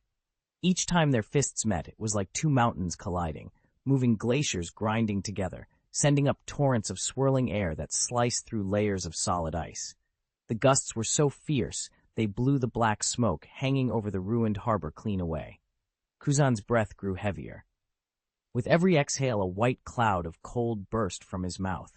No matter how much armament hockey he poured into his strikes, he couldn't land anything decisive on the man before him. The opponent's blows looked casual, almost lazy, yet he had a way of meeting Kuzan's most powerful attacks with the perfect angle and the exact counterforce, dissolving them into nothing. This can't go on, Kuzan thought, narrowing his eyes as the pressure around him shifted. If moments ago he had been like an unyielding iceberg, now his presence changed, spreading outward like a blizzard that could freeze the world. "Ice Age!" he roared. The bone-chilling cold surged outward, no longer confined to his fists and feet. It exploded in all directions, a merciless wave that ripped heat from the air and turned breath to mist. The frozen sea groaned again under unbearable pressure as the ice thickened at a terrifying rate. Where the surface had been smooth a moment before, thousands of knife-sharp spikes burst upward, turning the plain into a choking forest of ice. "How exciting! Ha!" Kyle laughed, springing back and easily avoiding the spikes that erupted beneath his feet. He stopped fighting with bare hands. With a casual flick of his wrist, a strange, ornate naginata appeared in his grip. Black and gold, the long blade glinting with a cold, eerie light, and a golden dragon winding up the dark shaft, his prized Nidhogg. "Fighting you with my fists felt a little disrespectful," he said, twirling the naginata. It was as light as a feather in his hand. Time to get a bit serious. As his senior, it was only right to push the young Marine, to make him understand just how vast the sea could be. Really, Kyle told himself, he was doing it for the kid's own good. Kuzan had no idea about the elaborate drama playing out in Kyle's head. All he saw was that his opponent had finally revealed his weapon, an acknowledgement of sorts, and that was enough to ignite his fighting spirit. "Ice Blade!" he roared. Cold air condensed along his arm and formed into a razor-sharp saber of ice. He planted his feet on the frozen ground, became a streak of blue, and charged straight at Kyle. Instead of backing away, Kyle moved forward. Nidhogg in his hands described a graceful arc. A blurred afterimage lingered where he had been, and then he was at Kuzan's side. He didn't swing to cut. He aimed the broad, heavy back of the naginata at Kuzan's waist. An alarm bell rang in Kuzan's head. He twisted his body and raised the ice blade to block. Clang! The saber shattered on impact, the sound sharp like glass breaking. The force drove through the remnants of the blade and hit him full on. Kuzan grunted as he was sent spinning through the air, gouging a long furrow across the hard ice before finally skidding to a stop. Good reaction, but too slow. Kyle's voice floated over the battlefield, calm and detached, like a mentor running a training exercise. The words lit a fuse in Kuzan. He shot up from the ice, eyes rimmed with red. "Ice block! Pheasant beak!" he thundered. Behind him, a colossal icebird coalesced, shrieking forward with a razor edge of cold and blinding speed. Kyle watched it with the same cool appraisal, even finding time to remark, "Nice design, much more refined than the one at Marineford last time." Nidhogg in his hand began to vibrate. The tremors condensed in the air and formed into a phoenix of compressed sound, a living silhouette of ringing pressure that left concentric sonic booms trailing in its wake. The sound phoenix slammed into the iceberg. Fine fissures spidered across the frozen construct as the two forces met, and with a thunderous roar, the ice creature imploded, spraying a glittering storm of shards across the sky. Kuzan's pupils pinched tight, but he didn't falter. Using the explosion as cover, he plunged forward again. Kyle tapped his shoulder with the hilt of his naginata and tilted his head at Kuzan. Anything left? If not, this spar should probably end now. Kuzan felt it like a chill. From the very first strike to the present moment, Kyle had never once shown his true strength. He had been easy, clinical, like a seasoned hunter amused by a desperate beast, letting it thrash while he toyed with it.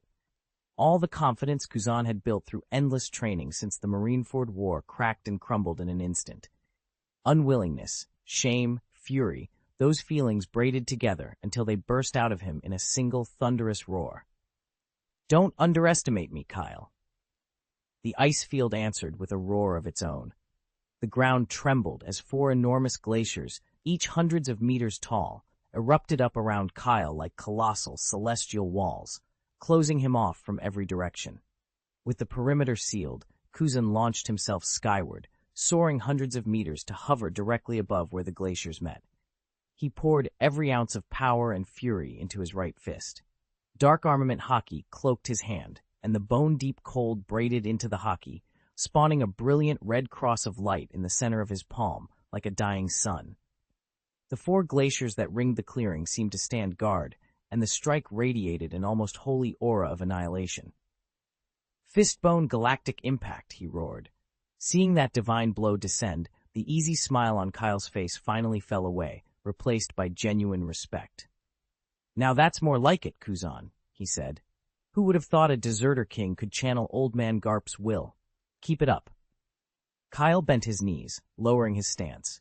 The black and gold naginata nidhogg in his hands gave a throaty, excited roar as a rolling tide of power began to swell along the blade, ready to meet the all-or-nothing punch. But at that instant, an even bloodier roar, richer with killing intent than Kuzan's, exploded from behind him. "Perish, Kyle!" Kyle snapped his head back and saw a crimson figure hurtling in from the distance. Sakazuki had fully transformed into rolling magma. He spread his arms in midair, and countless giant magma fists, like a meteor shower trailing coils of black smoke, hurtled toward Kyle's back, smashing down with overwhelming force. Meteor volcano! Ahead of him, the galactic impact seemed to freeze the very world. Behind, the meteor volcano threatened to incinerate everything in its path. One blue and one red, one ice and one magma, the two who would become Marineford's greatest combat powers, simultaneously unleashed their killing moves on Kyle from opposite directions. Chapter 138, blazing crown, sun, ice, and fire struck him at once, front and back. Above, Kuzan's all-or-nothing galactic impact threatened to freeze heaven and earth. Behind him, Sakazuki's cold, merciless meteor volcano sought to incinerate everything in its path. Two utterly different powers, but both focused on a single purpose. Pure killing intent aimed squarely at Kyle. Most people, caught between those extremes, would have felt nothing but despair. Kyle felt nothing of the sort. For a moment, a thought flickered through his mind. If this were 10 years from now, and 3 admirals came at him at once, maybe he'd need to avoid their edge. But not now. How dare a mere vice-admiral try to show off? 2 greenhorns think they can force me back? Shall I really step aside for them? He lowered his center of gravity, settling into a steady horse stance. The cynical smirk slipped from his face and was replaced by a calm so cool it bordered on indifference.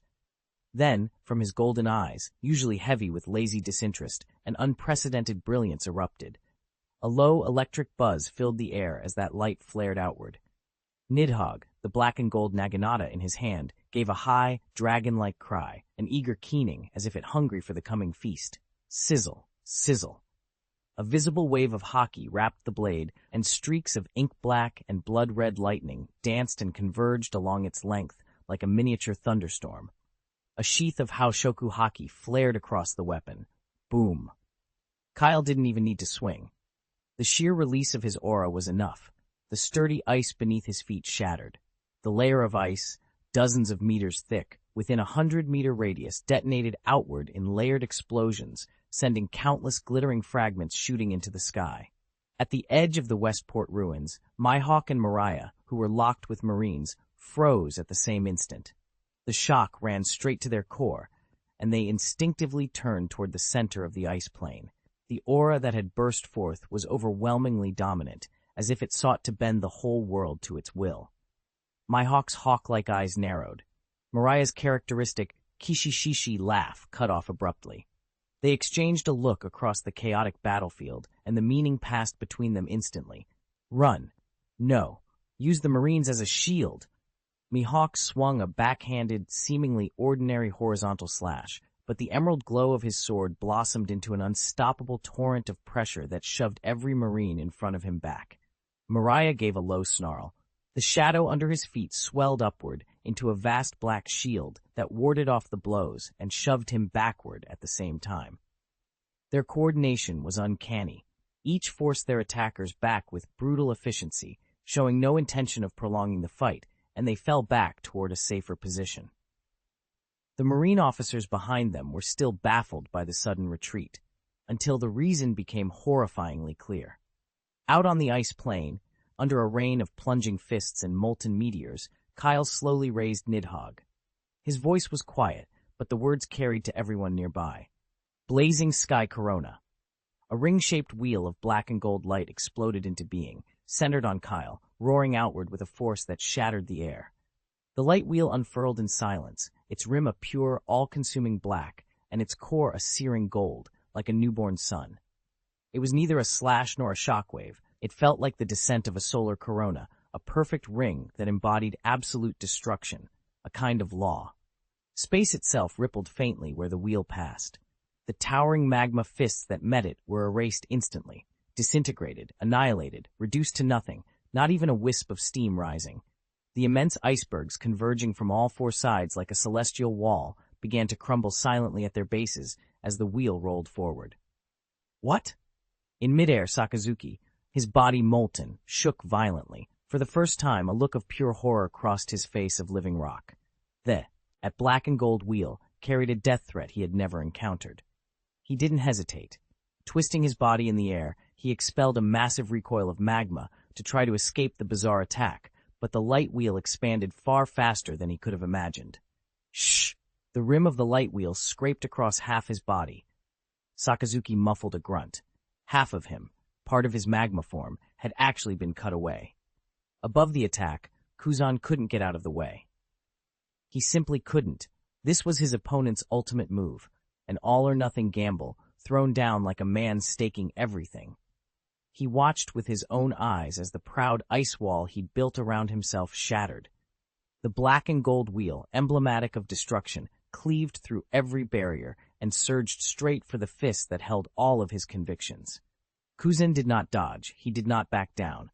Summoning the last of his strength, he poured everything into his hand. The brilliant red, cross-shaped glow around his fist flared, burning even brighter. This was a final, decisive strike. To retreat now would erase everything he had fought for, deny the justice that had consumed him. "Come on," he roared, and collided head-on with the defiant black and gold wheel. For an instant, time seemed to stop. The red cross blinked, a single flash, then was swallowed into the deeper darkness at the wheel's core, without so much as a ripple. First came Kuzan's fist, sheathed in black hockey, then his forearm, then his whole body. Against the blazing sky's brutal law of decomposition, neither the biting cold nor Kuzan's tough hockey seemed to matter. The light in his eyes dimmed in an instant. Anger, stubborn pride, the will to resist, all of it was stripped away, leaving only the stunned confusion of a man crushed by absolute power. He never even managed a cry before a spinning wheel of light swallowed him whole. When the light died, the world snapped back into grim clarity. The sea was a field of shattered ice. With a heavy splash, a figure fell from the sky and slammed down onto a large floe, sending cold water spraying. It was Kuzan, bloodied, his right arm twisted at an unnatural angle, already unconscious. His once pristine white marine coat hung in rags, soaked through with blood and glaring against the ice. On another slab of floe in the distance, Sakazuki kneeled on one knee, chest heaving. He clutched his right side where a clean gap yawned. The magma that made up his body writhed slowly and painfully, trying to fill the void that had been torn away. A bead of molten lava dripped from the corner of his mouth, sizzling and steam hissing as it burned a hole into the ice. If he hadn't, at the last moment, twisted his body instinctively and thrown a surge of magma out as a buffer, that strange wheel of light would have done to him what it had done to Kuzan. He forced himself to look up, eyes fixed on the lone figure at the center of the frozen plain. Kyle stood there calmly, resting his black and gold naginata, Nidhogg, across his shoulder. Chapter 139, Complete Justice. He let out a long sigh of relief. His face slid back into its usual cynical, lazy expression as he muttered under his breath, "Tsk. Large-scale AoE really eats into the reserves." That faint complaint cut through the air and pierced Sakazuki's ears like the sharpest mockery. Humiliation and fury instantly crowded out whatever fear had kept him alive. He was Sakazuki, the man who personified absolute justice. He could not be afraid now. "Bastard!" he roared, a volcanic bellow that shook the ice beneath him. He sprang to his feet. In an instant, his right arm transformed into an enormous rolling fist of magma, belching smoke and flame. "Great eruption!" he shouted, and without a moment's hesitation drove the blazing blow toward Kyle, the strike charged with all his anger and with heat that could boil the sea itself. Kyle watched almost lazily, amusement flickering across his features. Is he really a magma user? An overheat fruit, maybe? He didn't bother to shift the naginata resting on his shoulder. He barely tapped his toes on the ice, blurred, and vanished into a motion so fast it left only a faint afterimage. The magma fist sliced through that afterimage and slammed into the ocean with a thunderous crash. Steam and spray shot into the sky as the sea took the brunt of the blow. In an instant, every ice floe for hundreds of meters around vanished into steam. The cold seawater boiled violently, sending a scalding fog skyward that blotted out the sun. The shockwave and the scalding spray tore outward, nearly flipping the slab of ice Kuzan was standing on. "Kuzan! Sakazuki, you!" Kuzan shouted, struggling to keep his balance as the roiling water pounded the ice. Dozens of meters away, on another surviving floe, Kyle stood perfectly still. He watched the rising steam with unhurried calm, his voice cutting cleanly through the roar of boiling water. Hey, quite enthusiastic, aren't you?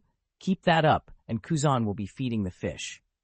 Through the choking vapor, Sakazuki's silhouette slowly resolved. Flames licked his body. His eyes burned with a fury so intense it seemed hotter than the magma that clung to him. "Shut up. The Marine's justice will not be sullied by a rotten pirate like you," he barked. "Justice?" Kyle repeated, amusement curling his lips. He eased the naginata off his shoulder and tapped its hilt against the ice, the hollow thud sounding oddly casual against the backdrop of steam and thunder. "When the buster call began, you were the one who ordered the sinking of the ships carrying civilians and tourists fleeing Ohara, weren't you?" Sakazuki's pupils pinpricked.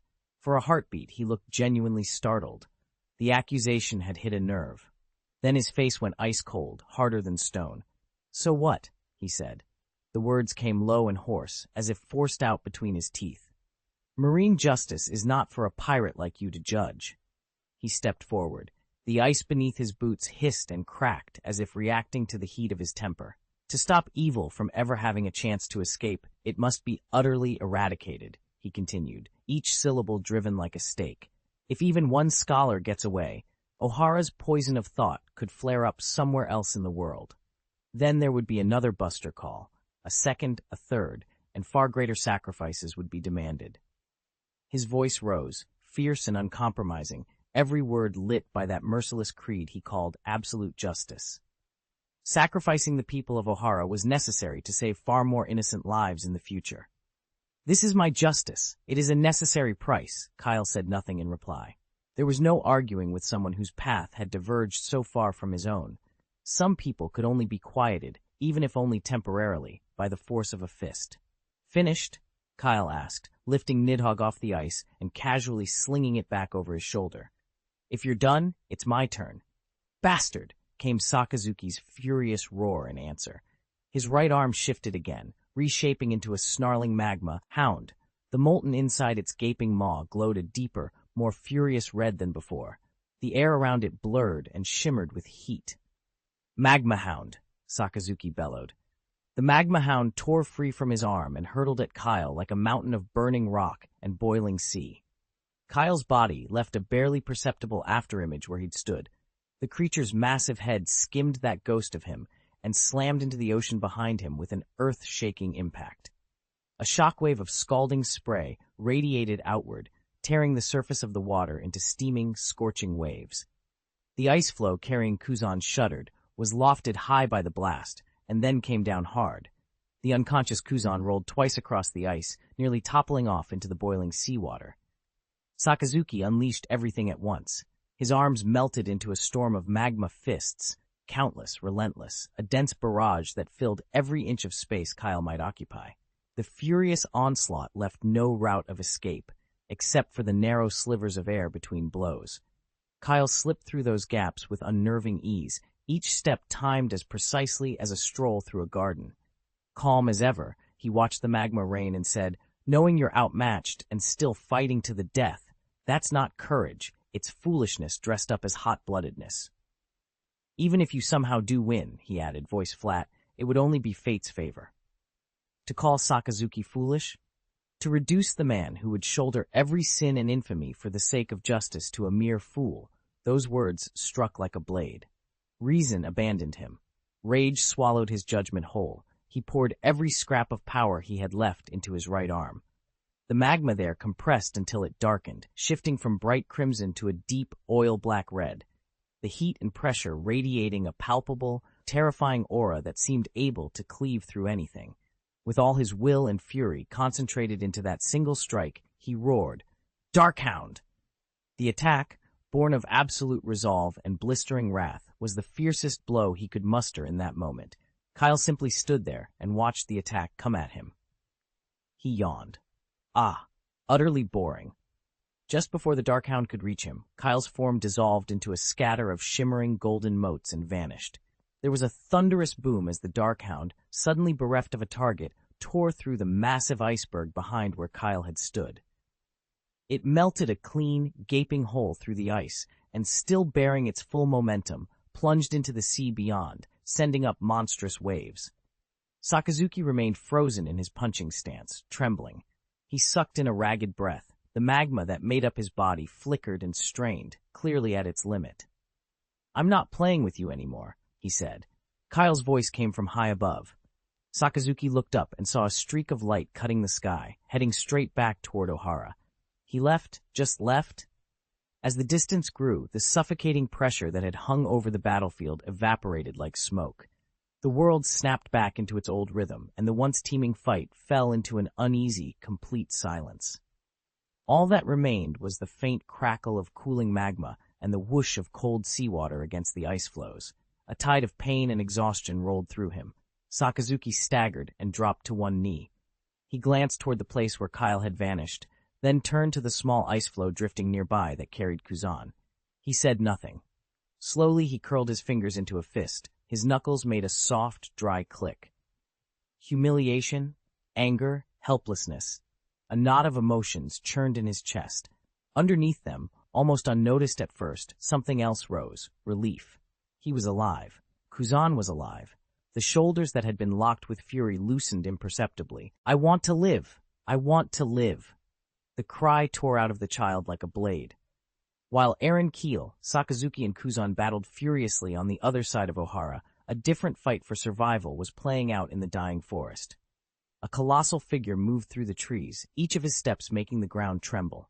Saro carried a little girl in his broad palm, using his huge body as a shield against flying shrapnel and snapping branches. Boom! A cannonball detonated nearby, and a wave of scorching heat raced through, setting trunks and underbrush ablaze. Embers rained across Sauro's back, stinging and blackening his skin, but he didn't slow. The girl in his grasp sobbed, fingers digging into the fabric at his neck. "Please, Sauro," she cried, voice trembling with heartbreak. "Mama. Mama hasn't escaped yet." Something like an invisible hand clenched Sauro's chest. He turned his head to look back. In the distance, the great all-knowing tree was already a pillar of flame. The sea beyond was a chaos of colossal icebergs, and a sky that seemed to shower magma, testimony to the titanic clash between the admirals. Why Marine? Why Kuzan? Olvia's last words of trust echoed in his mind, and for a moment everything else narrowed to the weight of the child in his arms. Sauro grunted, tightened his grip around the girl, and pushed on, each stride carrying them farther from the inferno, even as his heart ached at the sight of what they were leaving behind. "You must let Robin live," Sauro shouted as he ran, not daring to stop or glance back.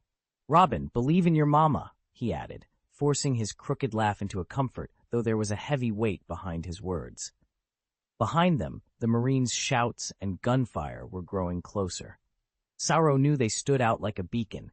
With Robin beside him, neither of them would get away. He gritted his teeth, burst out of the burning trees, and stumbled onto a secluded stretch of rocky beach. A battered, abandoned fishing boat lay beached there, somehow spared from the Buster Call's bombardment. He eased Robin into the cabin, and in the softest voice he could manage, told her, "Robin, hide here. Don't ever come out, and make no sound. I'll draw them away. I'll be back soon." Robin nodded through her tears. Sauro looked at her as if he wanted to burn her face into his memory, then turned, let out a fierce roar, and charged off in the opposite direction, pulling every pursuer's attention onto himself. Robin curled into herself in the cramped cabin, peering through a narrow crack in the wooden boards as Sauro's huge back vanished into the smoke and flames.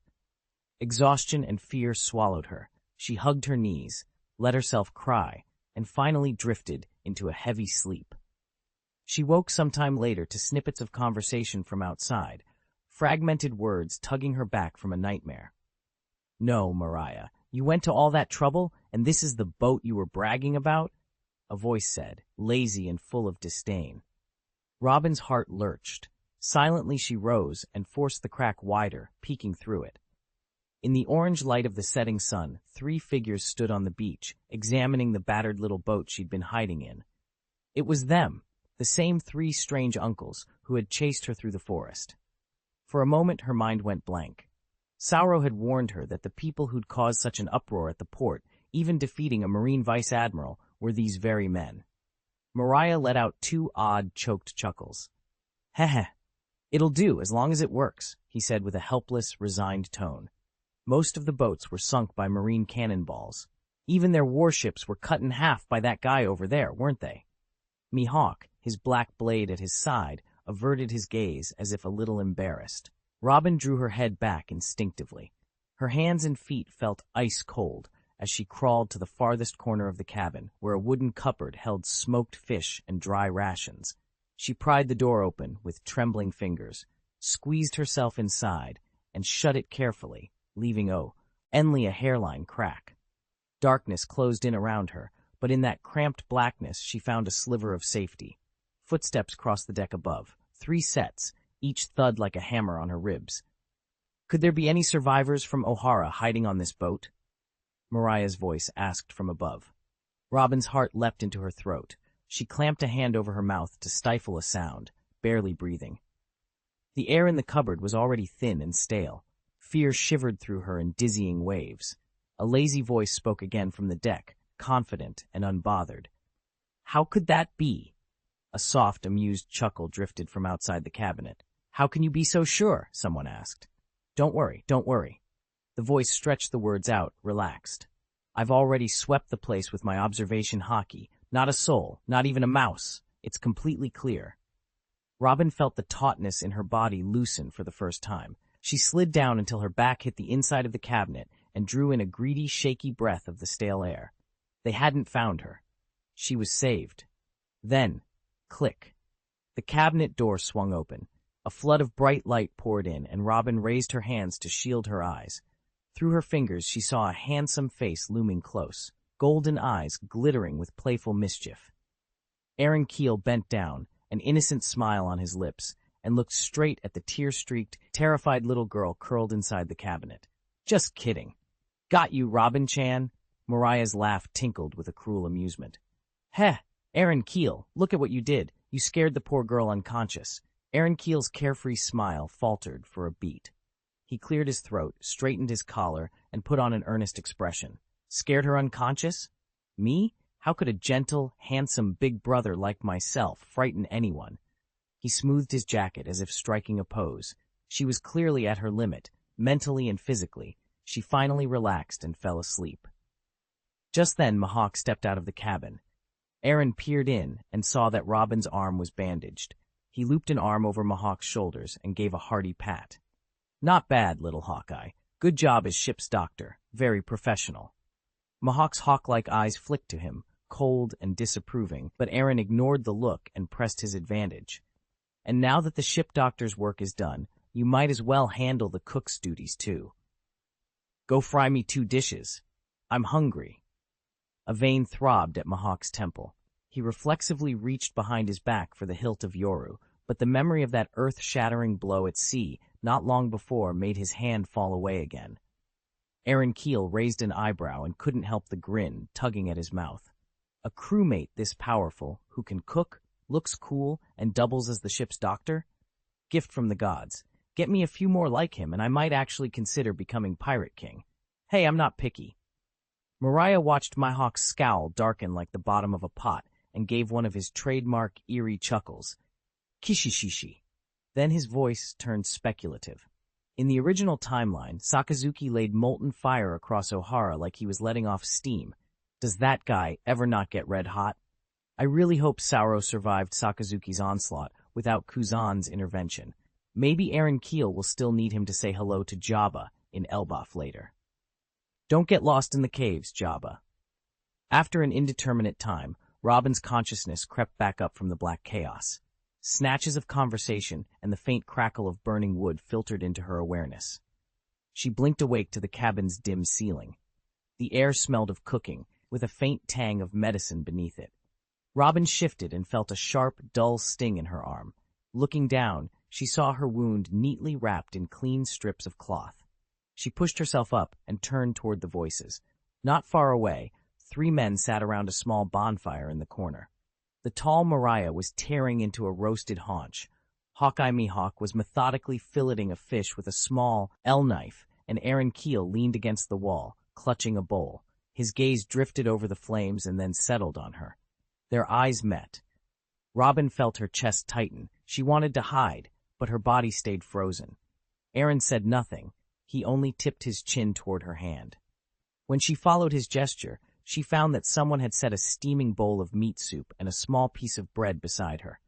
Her mind was a blank slate. Fear and confusion knotted together, refusing to give her anything solid to hold. The boat rocked, and Robin leaned toward the porthole.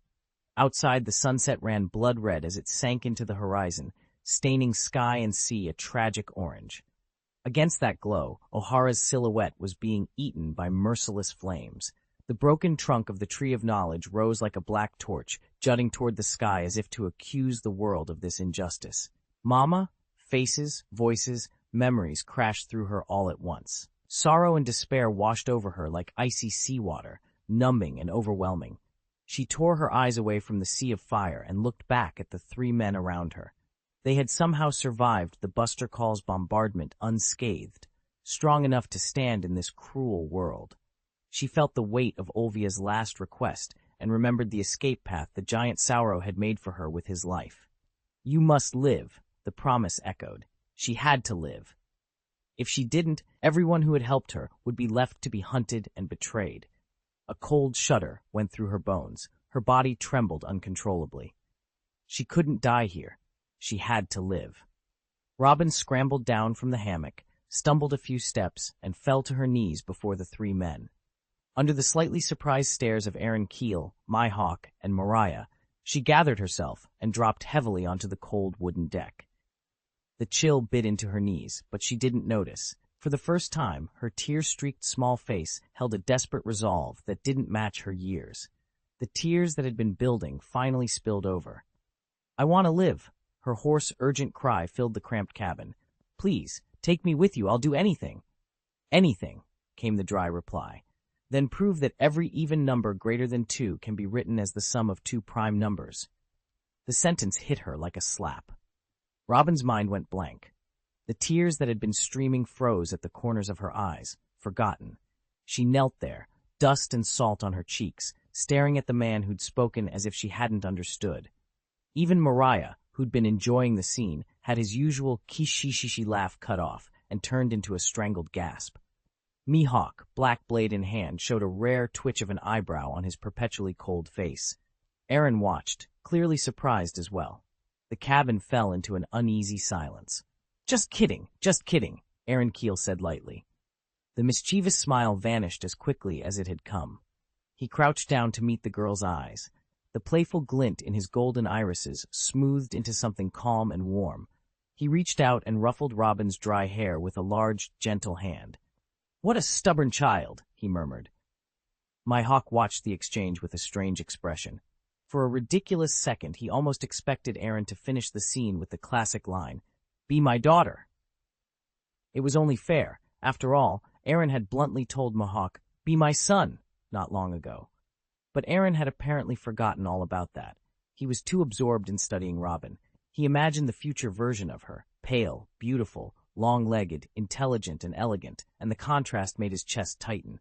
Right now she was dark, thin, and rough-looking, the image of some neglected countryside child, mistreated by unscrupulous relatives. How pitiful.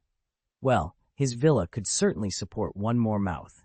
Aaron thought, half joking to himself, that he was destined to be a self-appointed champion of raising children.